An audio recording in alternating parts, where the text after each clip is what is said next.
Good morning. Good morning to all of you, to all my dear students, and welcome back to my YouTube channel, Sachin Kumar Maths and Accounts classes. And today I am taking topic-based theorem from the chapter probability, and which is your very important topics. And I will cover all the examples, including miscellaneous example in this video. बेटा ये topic based theorem जो है आपका बहुत ही important topic है, exam में आता ही आता, ये मान के चले, ठीक है। बहुत अच्छे से तैयार करें। तो चलिए देखें, अगर आप इसको समझेंगे बेटा अच्छे से तो आपको रटने की जरूरत नहीं पड़ेगी। तो देखिएगा बेस्ड थ्योरम क्या कहता है। चलिए क्वेश्चन है आपका, a person has undertaken a construction job, ठीक है भाई। ए पर्सन ने कंस्ट्रक्शन जॉब लिया है, काम लिया है उसने, and the probabilities are 0.65 that there will be strike. अगर स्ट्राइक होती है, स्ट्राइक होने के चांसेस क्या है? स्ट्राइक का मतलब आप लोग समझते होंगे, ठीक है। जैसे भाई लेबर जो है काम नहीं करती है, बैठ जाती है, बेसिस के लिए पर्दे के लिए बढ़ाने के लिए बोलती है, या कुछ भी एक्सवाइज है ना, मतलब काम रुक जाता है, ठीक है। यहाँ पे बोला क्या, the probabilities are 0.65 0.65 it means कि 65% पॉसिबिलिटीज है कि that there will be strike, strike होगा। स्ट्राइक होने के चांसेस है 65%, and 0.80 that the construction job will be completed on time if there is no strike, ठीक है भाई। और कंस्ट्रक्शन जॉब जो है आपका टाइम पे कंप्लीट हो जाएगा, उसके चांसेस क्या है 0.88 मींस कि 80% चांसेस है if there is no strike, अगर यहाँ पे कोई स्ट्राइक नहीं हुआ तो, ठीक है, कंटिन्यूअसली काम चलता रहा तो, ठीक है भाई। तो 80% चांसेस है, जो कि बहुत ज्यादा चांसेस है कि कंस्ट्रक्शन जॉब आपका टाइम पर कंप्लीट हो जाएगा। And 0.32 that the construction job will be completed on time if there is a strike, और अगर स्ट्राइक हुआ, रुका काम, ठीक है, कंटिन्यूअसली नहीं चल रहा है, ठीक है, तो यहाँ पर क्या है, तब भी कंस्ट्रक्शन जॉब टाइम पर कंप्लीट हो जाएगा, बट चांसेस इसके कम है, बट कितने 0.32, इट मींस कि 32% चांसेस है कि कंस्ट्रक्शन जॉब कंप्लीट हो जाएगा। लेकिन अगर स्ट्राइक नहीं है और कंटिन्यूअसली काम चल रहा है बिना किसी रुकावट के, तो बेटा वहां पर कंस्ट्रक्शन जॉब टाइम पर कंप्लीट होने के चांसेस इसके कितने ज्यादा है, वो कितने 80% है, 0.80।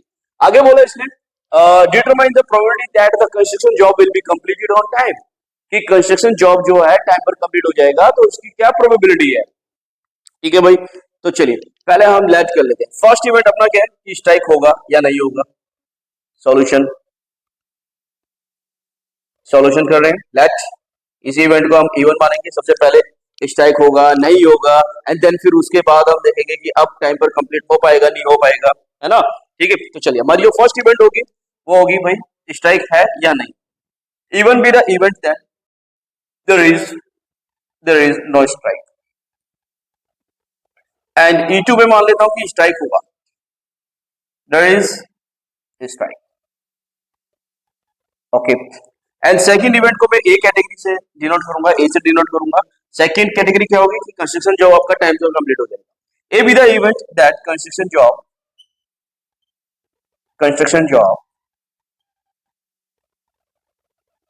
will be completed on time। Construction job time पर कंप्लीट होने की दो सिचुएशन बन रही है, स्ट्राइक नहीं है तब भी चांसेस है 80%, और स्ट्राइक हुआ तब भी चांसेस है कंस्ट्रक्शन जॉब टाइम पर कंप्लीट होने के, बट चांसेस कम है 0.32। दो सिचुएशंस आ रही है यहाँ पर, ठीक है भाई। दोनों ही सिचुएशंस को हम देखेंगे। देखिए भाई प्रोबेबिलिटी ऑफ इवन मतलब नो स्ट्राइक, अगर कोई स्ट्राइक नहीं है तो उसकी प्रोबेबिलिटी क्या है। आगे बोला क्वेश्चन में, यहाँ पे बोला था the probabilities are 0.65 that there will be strike. Oh, strike होने के चांसेस है 0.65। चलो मैंने यहाँ पे लिखा है नो स्ट्राइक को लिया मैंने, चाहिए आई कम करते थोड़ा चेंज कर देते हैं, ठीक है। There is strike, there is strike, there is no strike, E2 में मान लेते हैं, ठीक है। तो इवन क्या हो गया कि स्ट्राइक है, तो स्ट्राइक होने की प्रोबेबिलिटी जो है वो कितनी बेटा आपकी 0.65, और 0.65 को अगर हम डेसिमल हटाए तो बेटा ये आ जाएगा आपका 65 अपॉन में 100 आ जाएगा। क्लियर भाई, डेसिमल हटाएगा, ठीक है। नंबर ऑफ डेसिमल्स यहाँ पे 2 है, 2 नंबर के आगे डेसिमल्स है, तो डेसिमल हटाएंगे 2 जीरो नीचे डालेंगे, ओके। अगर स्ट्राइक है, यहाँ पर स्ट्राइक है और स्ट्राइक होते हुए भी हमने कंस्ट्रक्शन जॉब टाइम पर कंप्लीट करना है, तो उसके चांसेस क्या है, एक है कंस्ट्रक्शन जॉब आपका टाइम से कंप्लीट हो रहा है। इवन अगर स्ट्राइक है, स्ट्राइक होने के बाद भी कंस्ट्रक्शन जॉब को टाइम से कंप्लीट होने के चांसेस कितने हैं, तो कंस्ट्रक्शन जॉब के टाइम पर कंप्लीट होने के चांसेस कितने थे भाई 32%। लिखा हुआ है 0.32 that the construction job will be completed on time if there is a strike, okay. Strike होगा तो भी चांसेस कम बनेंगे, 0.32 डेसिमल हटाएंगे 32/100 आ जाएगा। नेक्स्ट वन सेकंड सिचुएशन क्या है, और अगर स्ट्राइक नहीं हुआ तो देखो स्ट्राइक होने के चांसेस है 65%, तो स्ट्राइक ना होने के चांसेस कितने बन जाएंगे 100, टोटल परसेंटेज जो होती है वो टोटल चांसेस 100% होते हैं, 100 में से 65% को माइनस करेंगे तो ये आपका आ जाएगा 35%। ठीक है भाई, अंडरस्टूड है। अगर 65% चांसेस है स्ट्राइक होने के तो स्ट्राइक ना होने के चांसेस हो जाएंगे 35%। ठीक है भाई, चलिए probability of A upon A two, इसकी बात करें कि भाई अगर स्ट्राइक नहीं है तो कंस्ट्रक्शन जॉब को टाइम पर कंप्लीट करने के चांसेस कितने बन जाएंगे, तो चांसेस फिर ज्यादा होंगे क्योंकि कंटिन्यूसली काम चल रहा है यहाँ पर। और उसकी जो प्रोबेबिलिटी है बेटा देखो यहाँ पे दे रखा है 0.80, इट मींस कि 80% बोला है। यहाँ पे बोला है 0.80 that the construction job will be completed on time if there is no strike. अगर स्ट्राइक नहीं है तो टाइम पर कंप्लीट होने की जो प्रोबेबिलिटी है वो 0.80 है, इट मींस कि डेसिमल हटाएंगे तो 80% आ जाएगा। ठीक है भाई, सभी के डिनोमिनेटर में 100 है, हालांकि हम कैंसिल भी कर सकते हैं। अच्छा, अगर कैंसिल करना चाहते हो तो दोनों तरफ सेम कैंसिल करो, यहाँ भी 5 से कैंसिल हो रहा है, यहाँ भी 5 भी कैंसिल करो, दोनों तरफ डिनोमिनेटर सेम होना चाहिए, वो बिगड़ना नहीं चाहिए हमारा। ठीक है, 5 से इसको डिवाइड करेंगे 13 आ जाएगा, 13 5 से 65 होता है, 5 से इसको भी डिवाइड करेंगे 20 आ जाएगा। इट मीन्स ये आपका आ गया 13 अपॉन में 20। ठीक है भाई, ऐसे ही यहाँ पर भी 5 से डिवाइड कर दो, 5 7 जा एंड 5 2 जा, इट मीन्स कि ये आ गया आपका 7 अपॉन में 20। इसको भी हम फर्दर डिवाइड कर सकते हैं क्या, इसको हम 4 से डिवाइड कर सकते हैं, उधर भी 4 से आराम से डिवाइड होगा बिंदास, दोनों तरफ सेम डिवाइड होना चाहिए। या ठीक है ना, 4 से डिवाइड करते हैं तो कितना आ जाएगा, या 8 से डिवाइड करते हैं, 8 से डिवाइड करते हैं, नहीं 8 से नहीं 4 से डिवाइड करो, फिर नीचे डेसिमल में आ जाएगा 100। ठीक है भाई, 4 से डिवाइड करते हैं तो कितना आ जाएगा, 4 8 जा 32, 4 से इसको डिवाइड करेंगे तो कितना आ जाएगा, 4 से अगर इसको डिवाइड करते हैं तो 25 आ जाएगा। इट मीन्स कि इसकी प्रोबेबिलिटी बन गई भाई 8 अपॉन में 25, एंड 4 से इसको भी डिवाइड करो तो कितना आ जाएगा भाई, 24 से इसको डिवाइड करो 25 आ जाएगा। इट मीन्स ये आपका आ जाएगा 20 अपॉन में 25। क्लियर भाई। अच्छा, आपको जो प्रोबेबिलिटी निकालनी है वो एक ही निकालनी है, इसलिए यही तो बोला था कि भाई कंस्ट्रक्शन जॉब जो है टाइम पर कंप्लीट होना है, determine the probability that the construction job will be completed on time, time पर कंप्लीट करना है। तो कंस्ट्रक्शन जॉब टाइम पर कंप्लीट हो रहा है, दो सिचुएशन में टाइम पर कंप्लीट हो सकता है, अगर स्ट्राइक है तब भी टाइम से कंप्लीट हो सकता है, और स्ट्राइक नहीं है तब भी टाइम पर कंप्लीट हो सकता है, दो सिचुएशन है, तो दोनों ही सिचुएशन को लेकर चलेंगे। अब कैसे, इन दोनों का मल्टीप्लीकेशन, जब एक से ज्यादा इवेंट होती है तो उनका नंबर मल्टीप्लीकेशन ही करना होता है। ठीक है भाई, प्रोबेबिलिटी ऑफ E1 इंटू में probability of E1, A upon E1 plus second situation जितनी भी होंगी सब प्लस होती चली जाती है, E2 इंटू प्रोबेबिलिटी में probability of A upon E2। Then इसको फर्दर सॉल्व करते हैं, ये कितना आ जाएगा आपका, ये आपका आ गया 13 अपॉन में 20 एंड 8 अपॉन में 25, प्लस इसको अगर हम सॉल्व करें 7 अपॉन में 20 इंटू में 20 अपॉन में 25, फर्दर इसको सॉल्व करें, देखो जी इसको मल्टीप्लाई करते हैं, 13 8 जा 104 एंड 25 20 जा ये आपका आ जाएगा 500, प्लस ऐसे फर्दर इसको सॉल्व करो, 20 का 7 से मल्टीप्लाई करेंगे तो 140 एंड अपॉन में 20 25 को मल्टीप्लाई करेंगे 500। ठीक है भाई, मैंने बताया था अगर डिनोमिनेटर सेम है तो ऊपर जो न्यूमरेटर है वो जुड़ जाएंगे, अगर घट रहे तो घटा दो बिंदास। तो 104 एंड 140 इसको अपन ऐड करेंगे तो ये आ जाएगा आपका 245 एंड अपॉन में आ रहा है भाई 500। फर्दर आप इसको 5 से भी डिवाइड कर सकते हैं, तो 5 से डिवाइड करेंगे तो ये आपका 100 आ जाएगा, 5 से इसको डिवाइड करेंगे तो 5 2 एंड 5 9 जा, फाइनली हम आंसर कह सकते हैं 0.29, ये आपका आंसर होगा। ठीक है भाई, ये आपका आंसर होगा, 0.29% चांसेस है कि कंस्ट्रक्शन जॉब टाइम पर कंप्लीट हो जाएगा फाइनली। चलिए नेक्स्ट क्वेश्चन देखते हैं।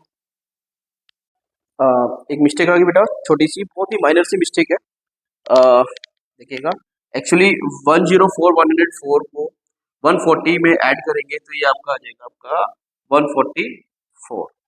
ठीक है, फर्दर मैं इसको डिवाइड करता हूँ 5 से, चलो 5 से डिवाइड करते हैं तो 5 4 जा 20, 44 जाएगा, 5 8 जा 44, डेसिमल 4 बचा, 5 8 जा 44 एंड इसको फर्दर अगर मैं डिवाइड करता हूँ 100 से, डेसिमल में देता हूँ वहां से तो आ जाएगा 0.488। ठीक है भाई, चलिए नेक्स्ट क्वेश्चन देखते हैं। नेक्स्ट क्वेश्चन है, देखिएगा bag 1 contains 3 red and 4 black balls while another bag second contains 5 red and 6 black balls. चलिए बैग बना लेते हैं, तो देखिएगा बेटा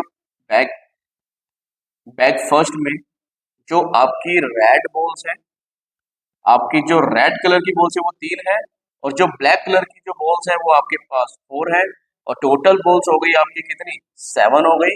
एंड नेक्स्ट जो बैग आपका सेकंड बैग है, सेकंड बैग की अगर हम बात करें तो बेटा ये जो आपका रेड कलर की बॉल्स है, इसमें बोला कि सेकंड में बैग में जो मतलब रेड बॉल्स है वो आपकी 5 है, और जो ब्लैक बॉल्स है वो आपकी कितनी है भाई 6 है।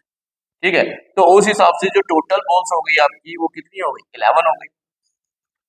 One ball is drawn at random from one of the bags, एक एक बैग में से one ball is drawn at random from one of the bags, इन दोनों बैग में से किसी एक बैग में से एक बॉल निकालनी है and it is found to be red, और वो किस कलर की है रेड कलर, इन दोनों में से कोई एक बॉल निकालनी है और वो रेड कलर की। ठीक है भाई, ठीक है, या तो इसमें से एक रेड कलर की बॉल निकाल लो या फिर इसमें से एक रेड कलर की बॉल, आर फॉर रेड। ठीक है भाई, और बॉल निकालने से पहले हमने क्या करना होगा, इन दोनों बैग में से किसी एक बैग को हमने सिलेक्ट करना होगा, चूज करना होगा, देन फिर रेड बॉल निकालेंगे, तो रेड बॉल के निकलने की प्रोबेबिलिटी आपको निकालनी है। आगे बोला find the probability that it was drawn from bag second. ठीक है भाई, ये यहाँ पर फर्स्ट इवेंट की प्रोबेबिलिटी पूछ रहा है, जो पहली इवेंट हुई। ठीक है, अब यहाँ पर आपको प्रॉपर बेस थ्योरम का फॉर्मूला लगाएंगे, देखो क्या है। पहले हम लेट करेंगे, लेट इवेंट माने कि फर्स्ट इवेंट तो E1 E2 E3 की कैटेगरी में ही रखेंगे। फर्स्ट इवेंट क्या है आपकी, फर्स्ट इवेंट की सपोज कि हमने फर्स्ट बैग को चूज किया बॉल को निकालने के लिए, even with the event of selecting bag first, and E2 be the event of selecting bag second, and A be the event of drawing a red ball from the bag। ठीक है भाई, चलिए, तो अगर हम फर्स्ट बैग को select करते हैं तो उसकी प्रोबेबिलिटी क्या होगी, एंड सेकंड बैग को सिलेक्ट करते हैं तो उसकी प्रोबेबिलिटी क्या होगी। ठीक है भाई, दो बैग्स है हमारे पास, और दोनों बैग में से किसी एक बैग को सिलेक्ट करना है, तो चांसेस कितने बनेंगे 50% ही बनेंगे, मतलब प्रोबेबिलिटी क्या होगी 1/2। भाई दोनों के चांसेस सेम रहते हैं, इसको सिलेक्ट करो चाहे इसको सिलेक्ट करो। ठीक है, और यहाँ भी प्रोबेबिलिटी क्या बनेगी 1/2। और अगर हमने फर्स्ट बैग सेलेक्ट किया और उसमें से रेड बॉल के निकलने की जो प्रोबेबिलिटी बनेगी वो क्या बनेगी, इसमें रेड बॉल कितनी है 3, और टोटल बॉल्स कितनी है 7, तो पॉसिबिलिटीज बनेगी, जो प्रोबेबिलिटी बनेगी 3/7 बनेगी। एंड नेक्स्ट इसकी बात करें, अगर हमने सेकंड बैग को सिलेक्ट किया होता, उसमें से रेड बॉल निकलने की प्रोबेबिलिटी क्या होती, फिर उसमें रेड बॉल कितनी है 5 और टोटल बॉल कितनी है 11। ठीक है भाई, लेकिन हमें जो प्रोबेबिलिटी निकालनी है, इसने बोला find the probability that it was drawn from bag second, आपको सेकंड बैग में से ही वो बॉल निकलने की प्रोबेबिलिटी निकालनी है। तो सेकंड बैग को हमने E2 माना हुआ है, देन हमने E2 की प्रोबेबिलिटी निकालने की, जो second bag it means E2 का मतलब सेकंड बैग में से क्या निकली है रेड बॉल निकली, तो सेकंड बैग में से रेड बॉल की प्रोबेबिलिटी क्या निकली होगी। ठीक है, तो चलिए इसका फॉर्मूला क्या बनेगा, इन दोनों का जिसका इवेंट का प्रोबेबिलिटी पूछेगा उनका मल्टीप्लिकेशन ऊपर रहेगा, probability of E2 and into में probability of A upon E2, and upon में इन सभी का मल्टीप्लिकेशन का sum, probability of E1 into probability of A upon E1 plus probability of E2 into में probability of A upon E2 भाई। ठीक है, चलिए फर्दर इसको सॉल्व करते हैं, क्या आएगा इसका आंसर, चलिए देखते हैं। देखिए भाई, तो यहाँ पर आ जाएगा आपका ये, या मैं इसको एक काम करता हूँ, मैं इसको यहाँ पे लिख देता हूँ। ठीक है भाई, फर्दर इसको हम सॉल्व करते हैं, तो बेटा ये आपका आ जाएगा 1/2 इंटू में 5/11 E2 का प्रोबेबिलिटी एंड अपॉन E2 का प्रोबेबिलिटी, एंड अपॉन में इनका मल्टीप्लिकेशन 1/2 इंटू में 3/7 प्लस उनका मल्टीप्लिकेशन 1/2 इंटू 5/11, और अगर तीसरी कैटेगरी भी होती तो उसको भी प्लस में आ जाती मल्टीप्लिकेशन। ठीक है, तो चलिए इसको सॉल्व करते हैं, कितना आ जाएगा 5 अपॉन में 22 आ जाएगा, 5 1 जा 5 11 2 जा 22, एंड अपॉन में इसका मल्टीप्लिकेशन करें 3/4 2 जा 7 2 जा 14, एंड प्लस इसका मल्टीप्लाई करो 5 1 जा 5 एंड 11 2 जा 20। सॉल्व करने का तरीका बहुत ही बढ़िया, एलसीएम लेने का तरीका इसका। ठीक है, डिनोमिनेटर का मल्टीप्लिकेशन करो, बहुत सिंपल, एंड क्रॉस मल्टीप्लिकेशन करो। 22 3 जा कितना हो जाएगा भाई 66 प्लस 14 5 जा कितना हो जाएगा 70 हो जाएगा। ये भी डिनोमिनेटर 20 है, यहाँ भी डिनोमिनेटर 20 है, तो बेटा डिनोमिनेटर से डिनोमिनेटर को हम कैंसिल कर सकते हैं। आगे फर्दर इसको सोल्व करें, ऊपर रह गया 5, और जो भी यहाँ पे नीचे है वो सब ऊपर जाएगा, रेसिप्रोकल हो जाएगा, उल्टा हो जाएगा मल्टीप्लिकेशन में। तो यहाँ 14 है, 14 ऊपर गया और ये 66 और 17 को ऐड करेंगे तो ये आपका आ जाएगा 136। एंड फर्दर इसको हम 2 से डिवाइड कर सकते हैं। 2 7 जा 2 से इसको डिवाइड करेंगे, 2 6 जा 12 एंड 2 8 जा 16 होता है। एंड फाइनली इसका जो आंसर आ जाएगा 5 7 जा 35 एंड अपॉन में 68, ये इसका आंसर होगा। ठीक है भाई, फिनिश। बाकी नेक्स्ट क्वेश्चन देखते हैं। हेलो, नेक्स्ट क्वेश्चन है बेटा आपका question number example 17 and example 17 क्या कहता है देखिएगा। Given 3 identical box, 3 identical boxes है, 3 बॉक्स है जो कि एक जैसे हैं, first second and third, each containing 2 coins, और हर बॉक्स में 2 कॉइन्स है। चलो मैं बॉक्स बना लेता हूँ। Box first, box second, box third. ठीक है भाई, आगे बोला in box 1 both contains are gold coins, दोनों ही गोल्ड कॉइन्स है, जी से डिनोट कर देता हूँ। And in box second both are silver coins, और दोनों ही क्या है, सिल्वर कॉइन्स है। आगे बोलते हैं and in box third there is 1 gold and 1 silver, एक कॉइन से आपका गोल्ड का और एक कॉइन से आपका सिल्वर का। A person chooses a box at random, और साथ में क्या करना है, पर्सन को एक बॉक्स को चूज करना है and takes out a coin, और उसमें से फिर एक कॉइन भी निकालना है। And if the coin is of gold, अगर वो जो कॉइन निकाला है वो अगर गोल्ड का कॉइन है, then what is the probability that the other coin is the box in the box is also of gold, कि जो एक कॉइन निकाला है वो गोल्ड का निकला है, और जो दूसरा कॉइन भी जो रह गया है बॉक्स के अंदर वो भी गोल्ड का है, उसकी क्या प्रोबेबिलिटी होगी वो निकालना है। तो चलिए, सबसे पहले बेटा गोल्ड को निकालने के लिए हमने क्या करना होगा, बॉक्स को सिलेक्ट करना होगा। फर्स्ट इवेंट जो होगी वो आपकी बॉक्स को सिलेक्ट करने की होगी, तो उसको मैं E1 E2 E3 की कैटेगरी में रखेंगे। तो E1 क्या होगा, E1 be the event of choosing your selecting box first, and E2 be the event of selecting box, second, and E3 be the event of choosing or selecting box आपका third. ठीक है, and box select करने के बाद आपको एक gold coin निकालना है, and A be the event of drawing एक गोल्ड कॉइन ऑफ गोल्ड या एक गोल्ड कॉइन। ठीक है भाई, चलिए एंड बताइएगा प्रोबेबिलिटी ऑफ E1। अब 3 बॉक्स हैं, 3 बॉक्स में से किसी भी एक बॉक्स को सिलेक्ट करने की जो प्रोबेबिलिटी बनेगी, जो चांसेस बनेगी, वो क्या बनेगी 1/3। एक ही बॉक्स को सिलेक्ट करेंगे 3 में से, तो टोटल को तो 3 को अपॉन में ही लिखेंगे, तो इसकी जो प्रोबेबिलिटी बनेगी बेटा 1/3 बनेगी अगर मैंने फर्स्ट बॉक्स को सिलेक्ट किया है, और अगर हमने सेकंड बॉक्स को अगर हमने सिलेक्ट किया है तो उसकी प्रोबेबिलिटी हुई 1/3, एंड अगर हमने थर्ड बॉक्स को सिलेक्ट किया है तो उसकी प्रोबेबिलिटी बनेगी 1/3 ऑल्सो। अगर हमने फर्स्ट बॉक्स को सिलेक्ट किया और उसमें से हम कॉइन निकाल रहे हैं गोल्ड का, तो प्रोबेबिलिटी क्या बनेगी भाई, दोनों ही गोल्ड के कॉइन्स हैं, गोल्ड ही निकलेगा, ये तो श्योर इवेंट है, और श्योर इवेंट की प्रोबेबिलिटी क्या होती है 1 होती है। या अगर आप ऐसे देखेंगे कि भाई गोल्ड कॉइन कितने भाई इसमें 2, और टोटल कॉइन्स कितने हैं वो भी 2, तो ये 2/2, गोल्ड कॉइन कितने 2 और टोटल कॉइन्स कितने 2 ऑल्सो। ठीक है, तो 2/2 कितना हो जाएगा 1 हो जाएगा। इट मीन्स की आप चाहे तो डायरेक्ट भी लिख सकते हो कि भाई ये श्योर इवेंट है और उसकी प्रोबेबिलिटी क्या रहती है 1। एंड सेकंड वाले में गोल्ड कॉइन से अगर निकालते हैं सेकंड बॉक्स में से, यहाँ पे तो गोल्ड कॉइन है ही नहीं, ये तो इम्पॉसिबल इवेंट है, गोल्ड कॉइन निकलेगा ही नहीं जब गोल्ड कॉइन है ही नहीं, और इम्पॉसिबल इवेंट की प्रोबेबिलिटी क्या होती है भाई 0 होती है। ठीक है, आप ये ऐसे देख सकते हो गोल्ड कॉइन्स कितने हैं भाई, एक भी नहीं है, मतलब 0, और अपॉन में टोटल कॉइन्स कितने हैं, तो प्रोबेबिलिटी क्या बनेगी 0/2, 0 ही बनेगी। या तो आप इसको डायरेक्ट लिखिएगा क्या 0। एंड नेक्स्ट जो थर्ड बॉक्स है उसमें से आपको गोल्ड कॉइन निकालना है, तो इसकी जो प्रोबेबिलिटी बनेगी वो गोल्ड कॉइन कितने 1 और टोटल कॉइन कितने 2, तो इसकी जो प्रोबेबिलिटी बनेगी 1/2। अच्छा, तो किस बॉक्स की प्रोबेबिलिटी पूछ रहा था, इसलिए देखो जो गोल्ड कॉइन निकाला था, if the coin is of gold, gold coin निकला था, जो कॉइन निकाला बॉक्स में से वो गोल्ड का था।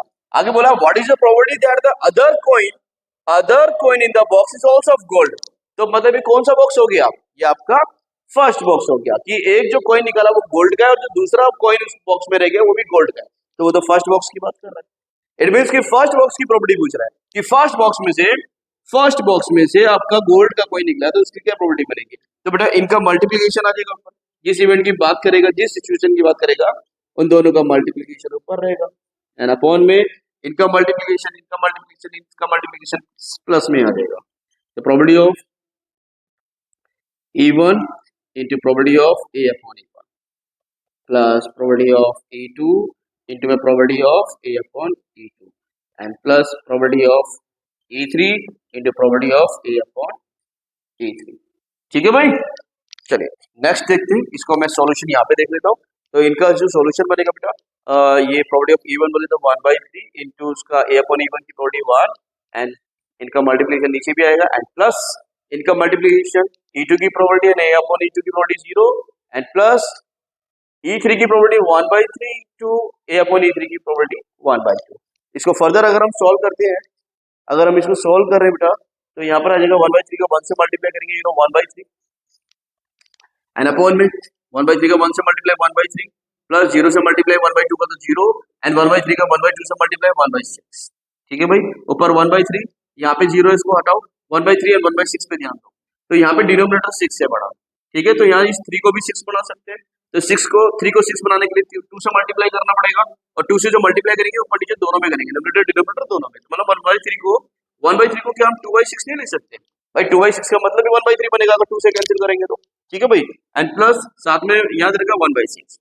चलिए ये 1/3 एज इट इज एंड ये 2/6 एंड 1/6 कितना हो जाएगा बेटा? जब डिनोमिनेटर सेम हो गया तो न्यूमरेटर को ऐड कर दो। 2 एंड 1 कितना हो जाएगा भाई? 3/6। ठीक है भाई, और ये दोनों ऊपर जाके हो जाएंगे मल्टीप्लाई में, रेसिप्रोकल में आ जाएंगे भाई। 6/3 हो जाएगा और इनको कैंसिल कर दो, 3 2 जा एंड फाइनली आंसर आ गया 2/3। ठीक है, ये इसका आंसर होगा। एंड फिर नेक्स्ट क्वेश्चन देखते हैं। क्लियर? नेक्स्ट क्वेश्चन है आपका एग्जाम्पल नंबर 19 करेंगे पहले। एग्जाम्पल नंबर 19 पढ़ते हैं, वहां पर है, सॉल्व यहाँ करेंगे। इसको मैं क्लीन कर देता हूँ, जिसकी जरूरत नहीं है मुझे।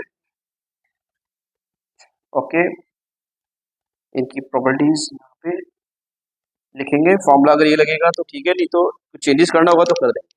ठीक है भाई, तो चलिए देखिए क्या बोलता है। In factory which manufactures bolt, एक फैक्ट्री में बोल्ट्स मैन्युफैक्चर होते हैं। Okay, machines A, B and C manufacture respectively 25% and 35% and 40%। ठीक है भाई, 3 मशीनें लगी हुई हैं, A, B, C, मशीनों का नाम रखा गया A, B, C, और तीनों ही मशीन प्रोडक्शन कर रही है, बोल्ट्स बना रही है। और जो A मशीन है वो टोटल प्रोडक्शन का 25% प्रोडक्शन वो करती है, इतने बोल्ट्स बनाती है। मान लो कि अगर 100 बोल्ट्स बने हैं तो 25 बोल्ट्स बनाए होंगे A मशीन ने, 35 बोल्ट्स बनाए होंगे B मशीन ने, और जबकि C मशीन बना रही है कितना? 40। ठीक है भाई, 40%। 40% का मतलब 40 बनेगा।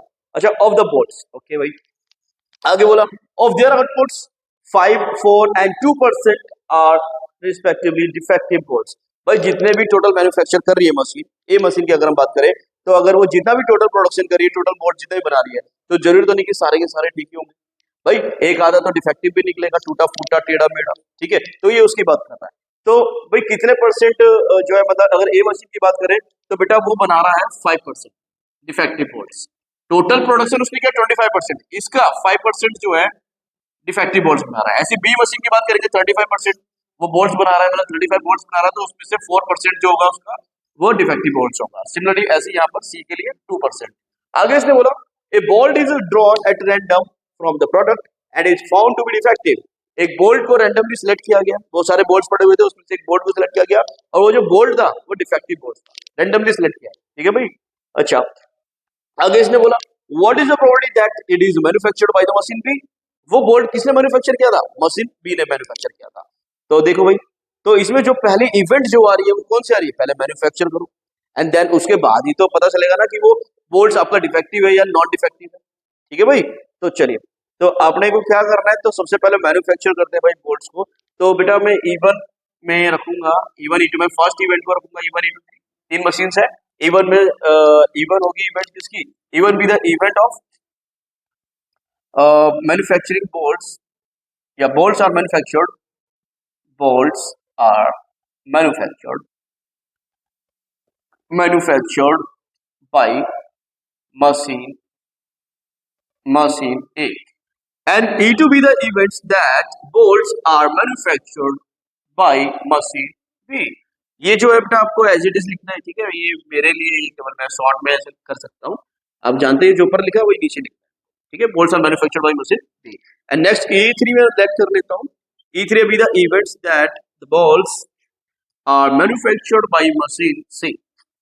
ठीक है, मैन्युफैक्चर करने के बाद फिर हमने एक बॉल को सिलेक्ट किया था रैंडमली, वो कैसा था आपका, डिफेक्टिव बॉल्स था, ठीक है। एंड यहाँ पर क्या फिर लिखेंगे, ए be the events of selecting और ड्राइंग, ठीक है भाई, you're choosing a ball is drawn at random, ठीक है, from the product and is found to be defective. So A be the event of drawing a defective balls, a defective ball, a defective ball. Okay भाई, ठीक है। तो E1 की probability क्या है, E1 कितना परसेंट मैन्युफैक्चर करती है, वो 25%, machine A 25%, machine B 35%, okay, and machine C manufacture करती है भाई 40%, ठीक है भाई।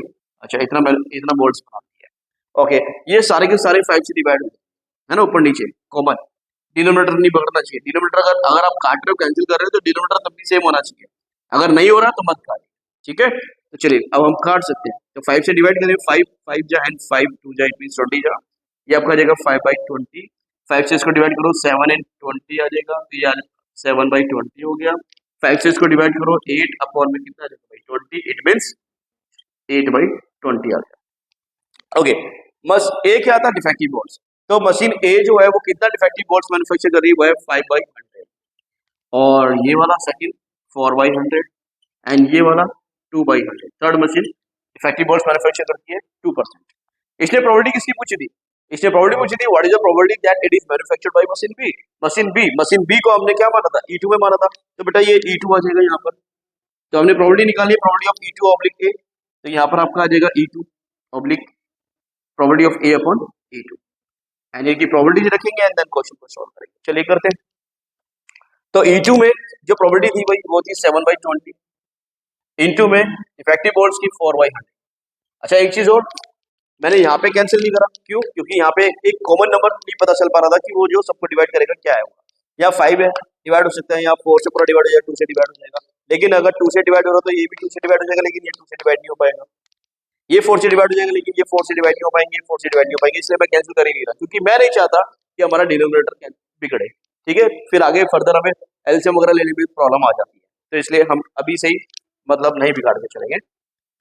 नेक्स्ट, इन सभी का मल्टीप्लीकेशन जैसे 5/20 है और इंटू में 5/100 है, प्लस फिर नेक्स्ट क्या है भाई 7/20 है, 4/100 है, और नेक्स्ट क्या है भाई 8/20 है और 2/100 है, ठीक है भाई।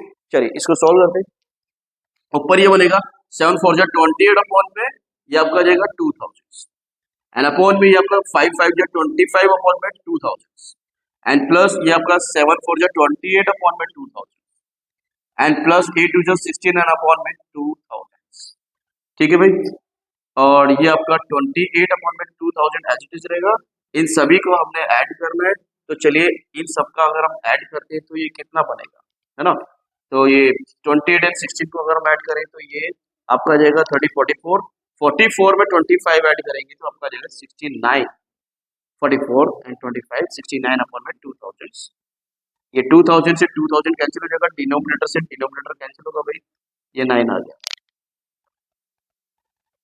एंड नेक्स्ट आपका आंसर आ गया 28 अपॉन में 69। फर्दर ये कुछ कैंसिल नहीं हो सकता, 2 7 कुछ नहीं कैंसिल हो सकता, तो हमें आंसर यही छोड़ना होगा, अपना आंसर होगा 28 अपॉन में 69, ठीक है भाई। चलिए नेक्स्ट क्वेश्चन देखते हैं। देखो next question and which is also very very important question, example number 18। Example number 18 क्या कहता है, देखिए डिसीज वाला क्वेश्चन है, अच्छा क्वेश्चन है, एग्जाम में ज्यादा चांसेस होते हैं इसके आने के। देखिए क्या बोलते हैं, suppose that the reliability of HIV test is specified as follow, कि जो HIV टेस्ट की जो रिलायबिलिटी है वो नीचे इंफॉर्मेशन दे रखी है। क्या चीज है भाई, ऑफ पीपल हैविंग HIV, जिन लोगों को HIV है 90% of the test detect the disease but 10% go undetected। जिन लोगों को HIV है तो भाई 90% लोगों में ये बीमारी 90% पूरे पूरे चांसेस होंगे कि बीमारी पकड़ी जाएगी, टेस्ट होगा और उस रिपोर्ट में आ जाएगा कि हाँ भी इस बंदे को HIV है, HIV पॉजिटिव हो जाएगा, बट 10% चांसेस है कि शायद ना पकड़ी जाए, डिटेक्ट ना हो पाए, ठीक है, ऐसा बोल रहा है क्वेश्चन। एंड आगे बोला of people free of HIV, लेकिन जिन लोगों को HIV है ही नहीं वो फ्री है HIV से, उनको HIV वाली बीमारी नहीं है। आगे बोलते हैं उसके लिए क्या बोलता है, 99% of the test are just HIV negative. देखो HIV पॉजिटिव का मतलब बीमारी है और HIV नेगेटिव का मतलब HIV नेगेटिव नहीं है, बीमारी नहीं है उनको।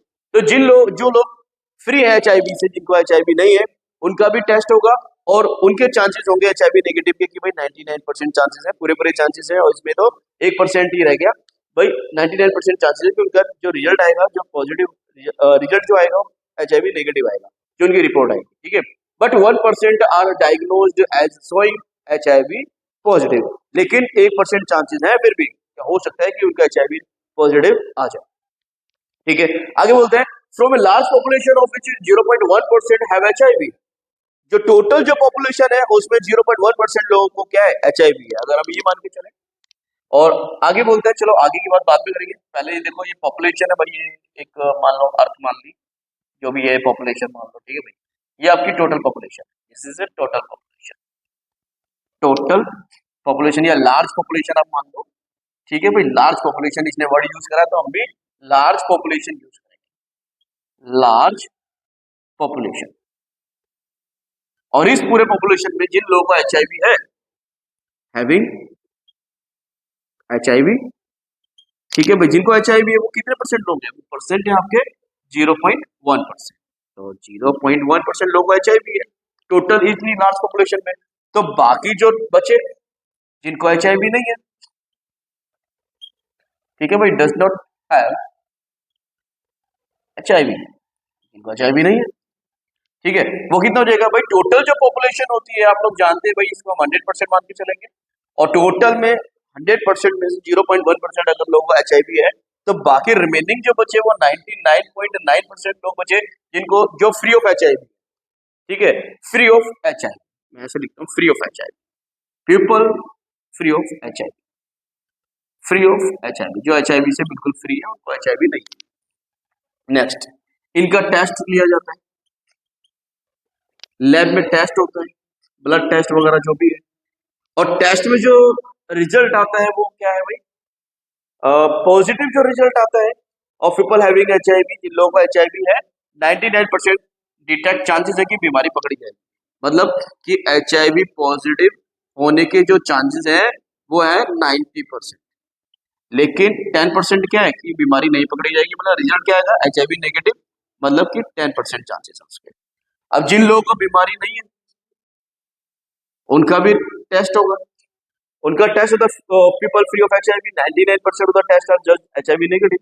तो भाई HIV नेगेटिव जो होता है वो कितने लोगों का होता है, कितने परसेंट चांसेस है, 99% चांसेस है कि भाई बीमारी नहीं पकड़ी जाएगी, जब HIV है ही नहीं तो आएगी क्यों, है ना, रिपोर्ट में भी नहीं आएगी, लेकिन फिर भी बोलता है कि HIV पॉजिटिव की जो चांसेस है फिर भी 1% हो जाते हैं, चांसेस है कि क्या पता 1% लोगों को आ जाए, ठीक है, 1% चांसेस क्या पता HIV पॉजिटिव आ जाए, है ना। ओके, आगे बोलते हैं,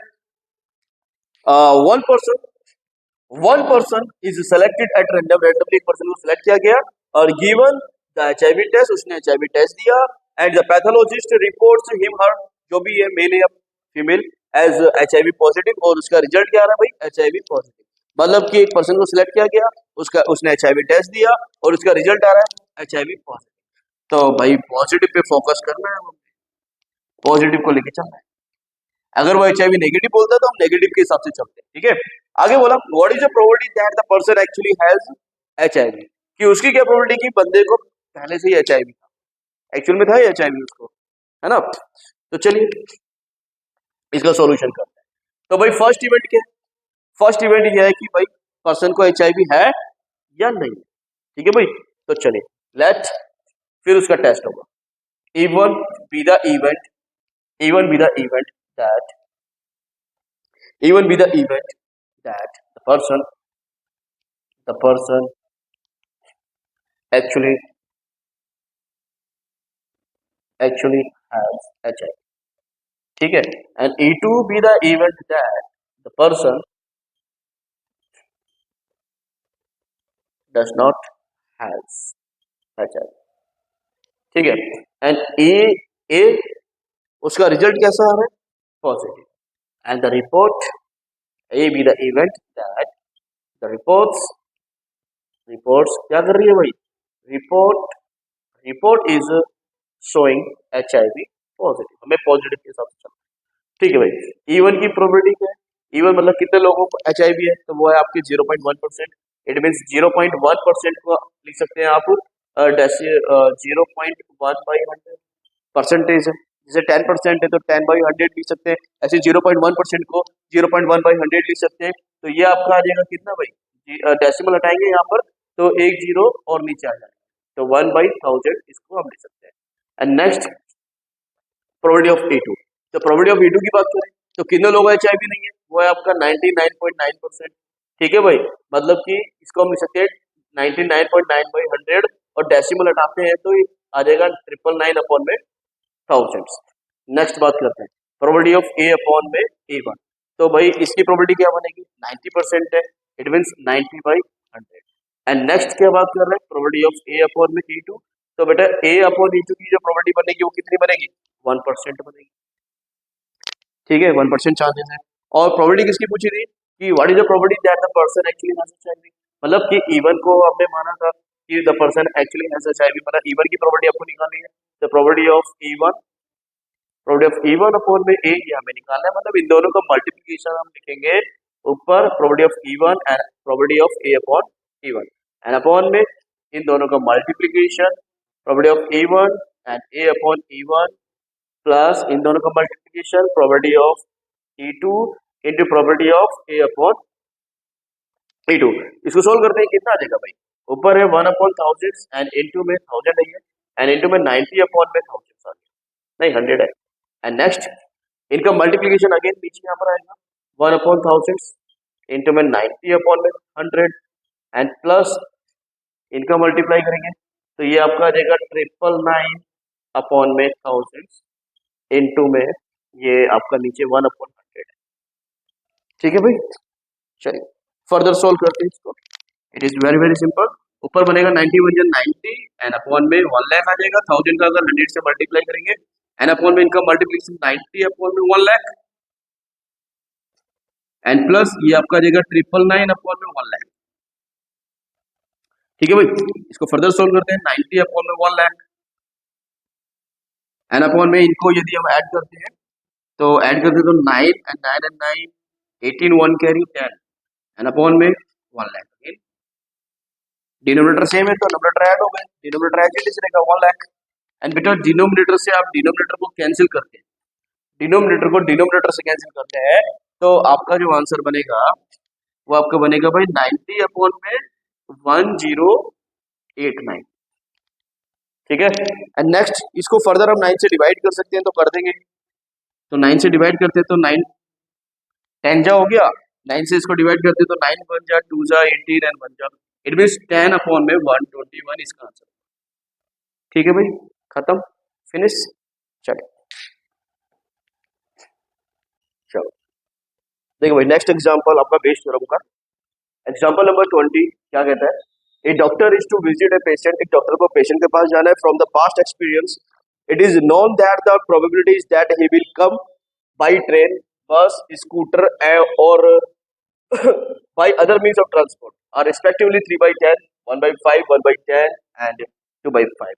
मतलब एक डॉक्टर को एक पेशेंट के पास जाना है और वो अगर किससे जाता है, ट्रेन से जाता है तो उसकी जो प्रोबेबिलिटी होगी वो 3/10 होगी, बस से जाएगा तो उसकी प्रोबेबिलिटी होगी 1/5, स्कूटर से जाएगा तो उसकी प्रोबेबिलिटी होगी 1/10 और अगर अदर मीन्स ऑफ ट्रांसपोर्ट से जाता है मतलब ट्रेन बस स्कूटर के अलावा किसी और साधन से जाता है, ठीक है, तो उसकी जो प्रोबेबिलिटी होगी वो कितनी होगी 2/5। क्लियर। अच्छा नेक्स्ट क्या बोला इसने कि डॉक्टर जो है पेशेंट के पास जाता है या तो ट्रेन से जाएगा, बस से जाएगा, स्कूटर से जाएगा या इनके अलावा किसी और अदर मीन्स ऑफ ट्रांसपोर्ट से जाएगा, उनकी प्रोबेबिलिटी साथ में दे दी है। आगे इसने बोला the probabilities that he will be late, और जो लेट होने की जो उसकी जो प्रोबेबिलिटीज है, जो पॉसिबिलिटीज है, जो चांसेस है वो दे रखे हैं 1/4, 1/4, 1/3 एंड 1/12। ठीक है, और साथ में एक चीज और बोला इसने, if he comes by train, bus, scooter respectively, मतलब ट्रेन, बस या स्कूटर से आता है तब लेट होने के चांसेस ये रखे 1/4, 1/3 and 1/12। But if he comes by other means of transport, अगर वो अदर मींस ऑफ ट्रांसपोर्ट से आता है then he will not be late, तो वो लेट नहीं होगा। ठीक है भाई, तो पूरी कहानी क्या थी और साथ में चलो पूरा ही पढ़ लेते हैं। तो when he arrives he is late, और जब वो पहुंचता है पेशेंट के पास तो वो लेट हो जाता है। आगे बोला what is the probability that he comes by train, हमें प्रोबेबिलिटी निकालनी है कि वो ट्रेन से आता है, तो उसकी क्या प्रोबेबिलिटी होगी। तो क्वेश्चन में कहानी ये है कि एक डॉक्टर को पेशेंट के पास जाना है, अगर वो डॉक्टर ट्रेन से जाता है तो ट्रेन से आने की चांसेस कितने होंगे, प्रोबेबिलिटी होगी उसकी 3/10, और बस से आने के चांसेस कितने होंगे उसके 1/5, स्कूटर से आने के जो चांसेस होंगे 1/10, और इनके अलावा ट्रेन बस स्कूटर के अलावा किसी और चीज से आता है, किसी जैसे मान लीजिए एरोप्लेन से आ रहा है ना, ठीक है, इवन साइकिल से आ रहा है, कैसे भी आ सकता है, ठीक है, तो वो उसकी जो प्रोबेबिलिटी होगी 2/5 होगी। आगे the probability is that he will be late, और वो आ रहा है और साथ में लेट होने के भी चांसेस है उसके, भाई लेट भी हो जाते हैं, अगर वो ट्रेन से आता है तो लेट होने के चांसेस है उसके 1/4, और बस से आता है तो लेट होने के चांसेस है 1/3, और स्कूटर से आता है तो उसके लेट होने के चांसेस है 1/12, और अगर वो अदर मीन्स ऑफ ट्रांसपोर्ट से आएगा, यहाँ पे लिखा हुआ है, but if he comes by other means of transport, तो वो क्या होगा, then he will not be late, तो वो लेट नहीं होगा, ठीक है भाई। और लेकिन जब वो पहुंचता है, when he arrives he is late, जब वो पेशेंट के पास पहुंचता है तो वो लेट हो जाता है, ठीक है भाई। तो यहाँ पे दो इवेंट्स है, पहले इवेंट्स क्या है, पहले तो वो आएगा और वो पहुंचेगा, और फिर दूसरी इवेंट्स क्या होगी, या तो वो लेट पहुंचेगा या फिर वो टाइम से पहुंचेगा, ठीक है। तो जो हमारी जो फर्स्ट इवेंट्स है बेटा, चलिए सॉल्यूशंस देखते हैं। जो फर्स्ट इवेंट है उसको मैं E1, E2, E3 की कैटेगरी में रखेंगे।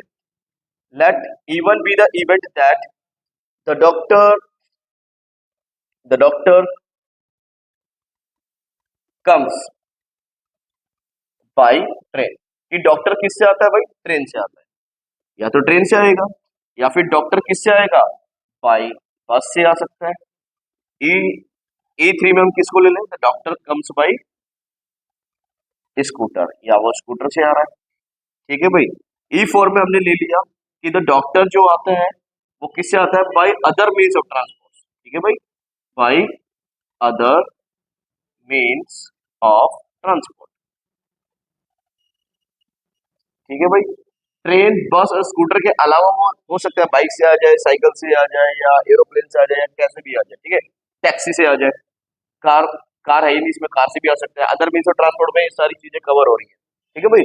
अच्छा, तो या तो वो ट्रेन से, बस से, स्कूटर से ऐसे आएगा, और आने के बाद वो क्या हो जाता है, late, and he is late.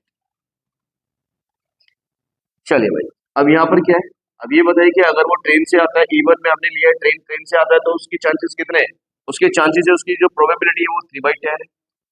और अगर वो किससे आता है भाई, बस से आता है, तो बस से आएगा तो उसकी प्रोबेबिलिटी देखिए 1/5, और अगर वो किससे आता है, स्कूटर से आता है, तो उसकी प्रोबेबिलिटी कितनी है, 1/10, और अगर वो अदर मीन्स ऑफ ट्रांसपोर्ट से आता है तो उसकी जो प्रोबेबिलिटी क्वेश्चन में दी हुई है वो है भाई 2/5, ठीक है।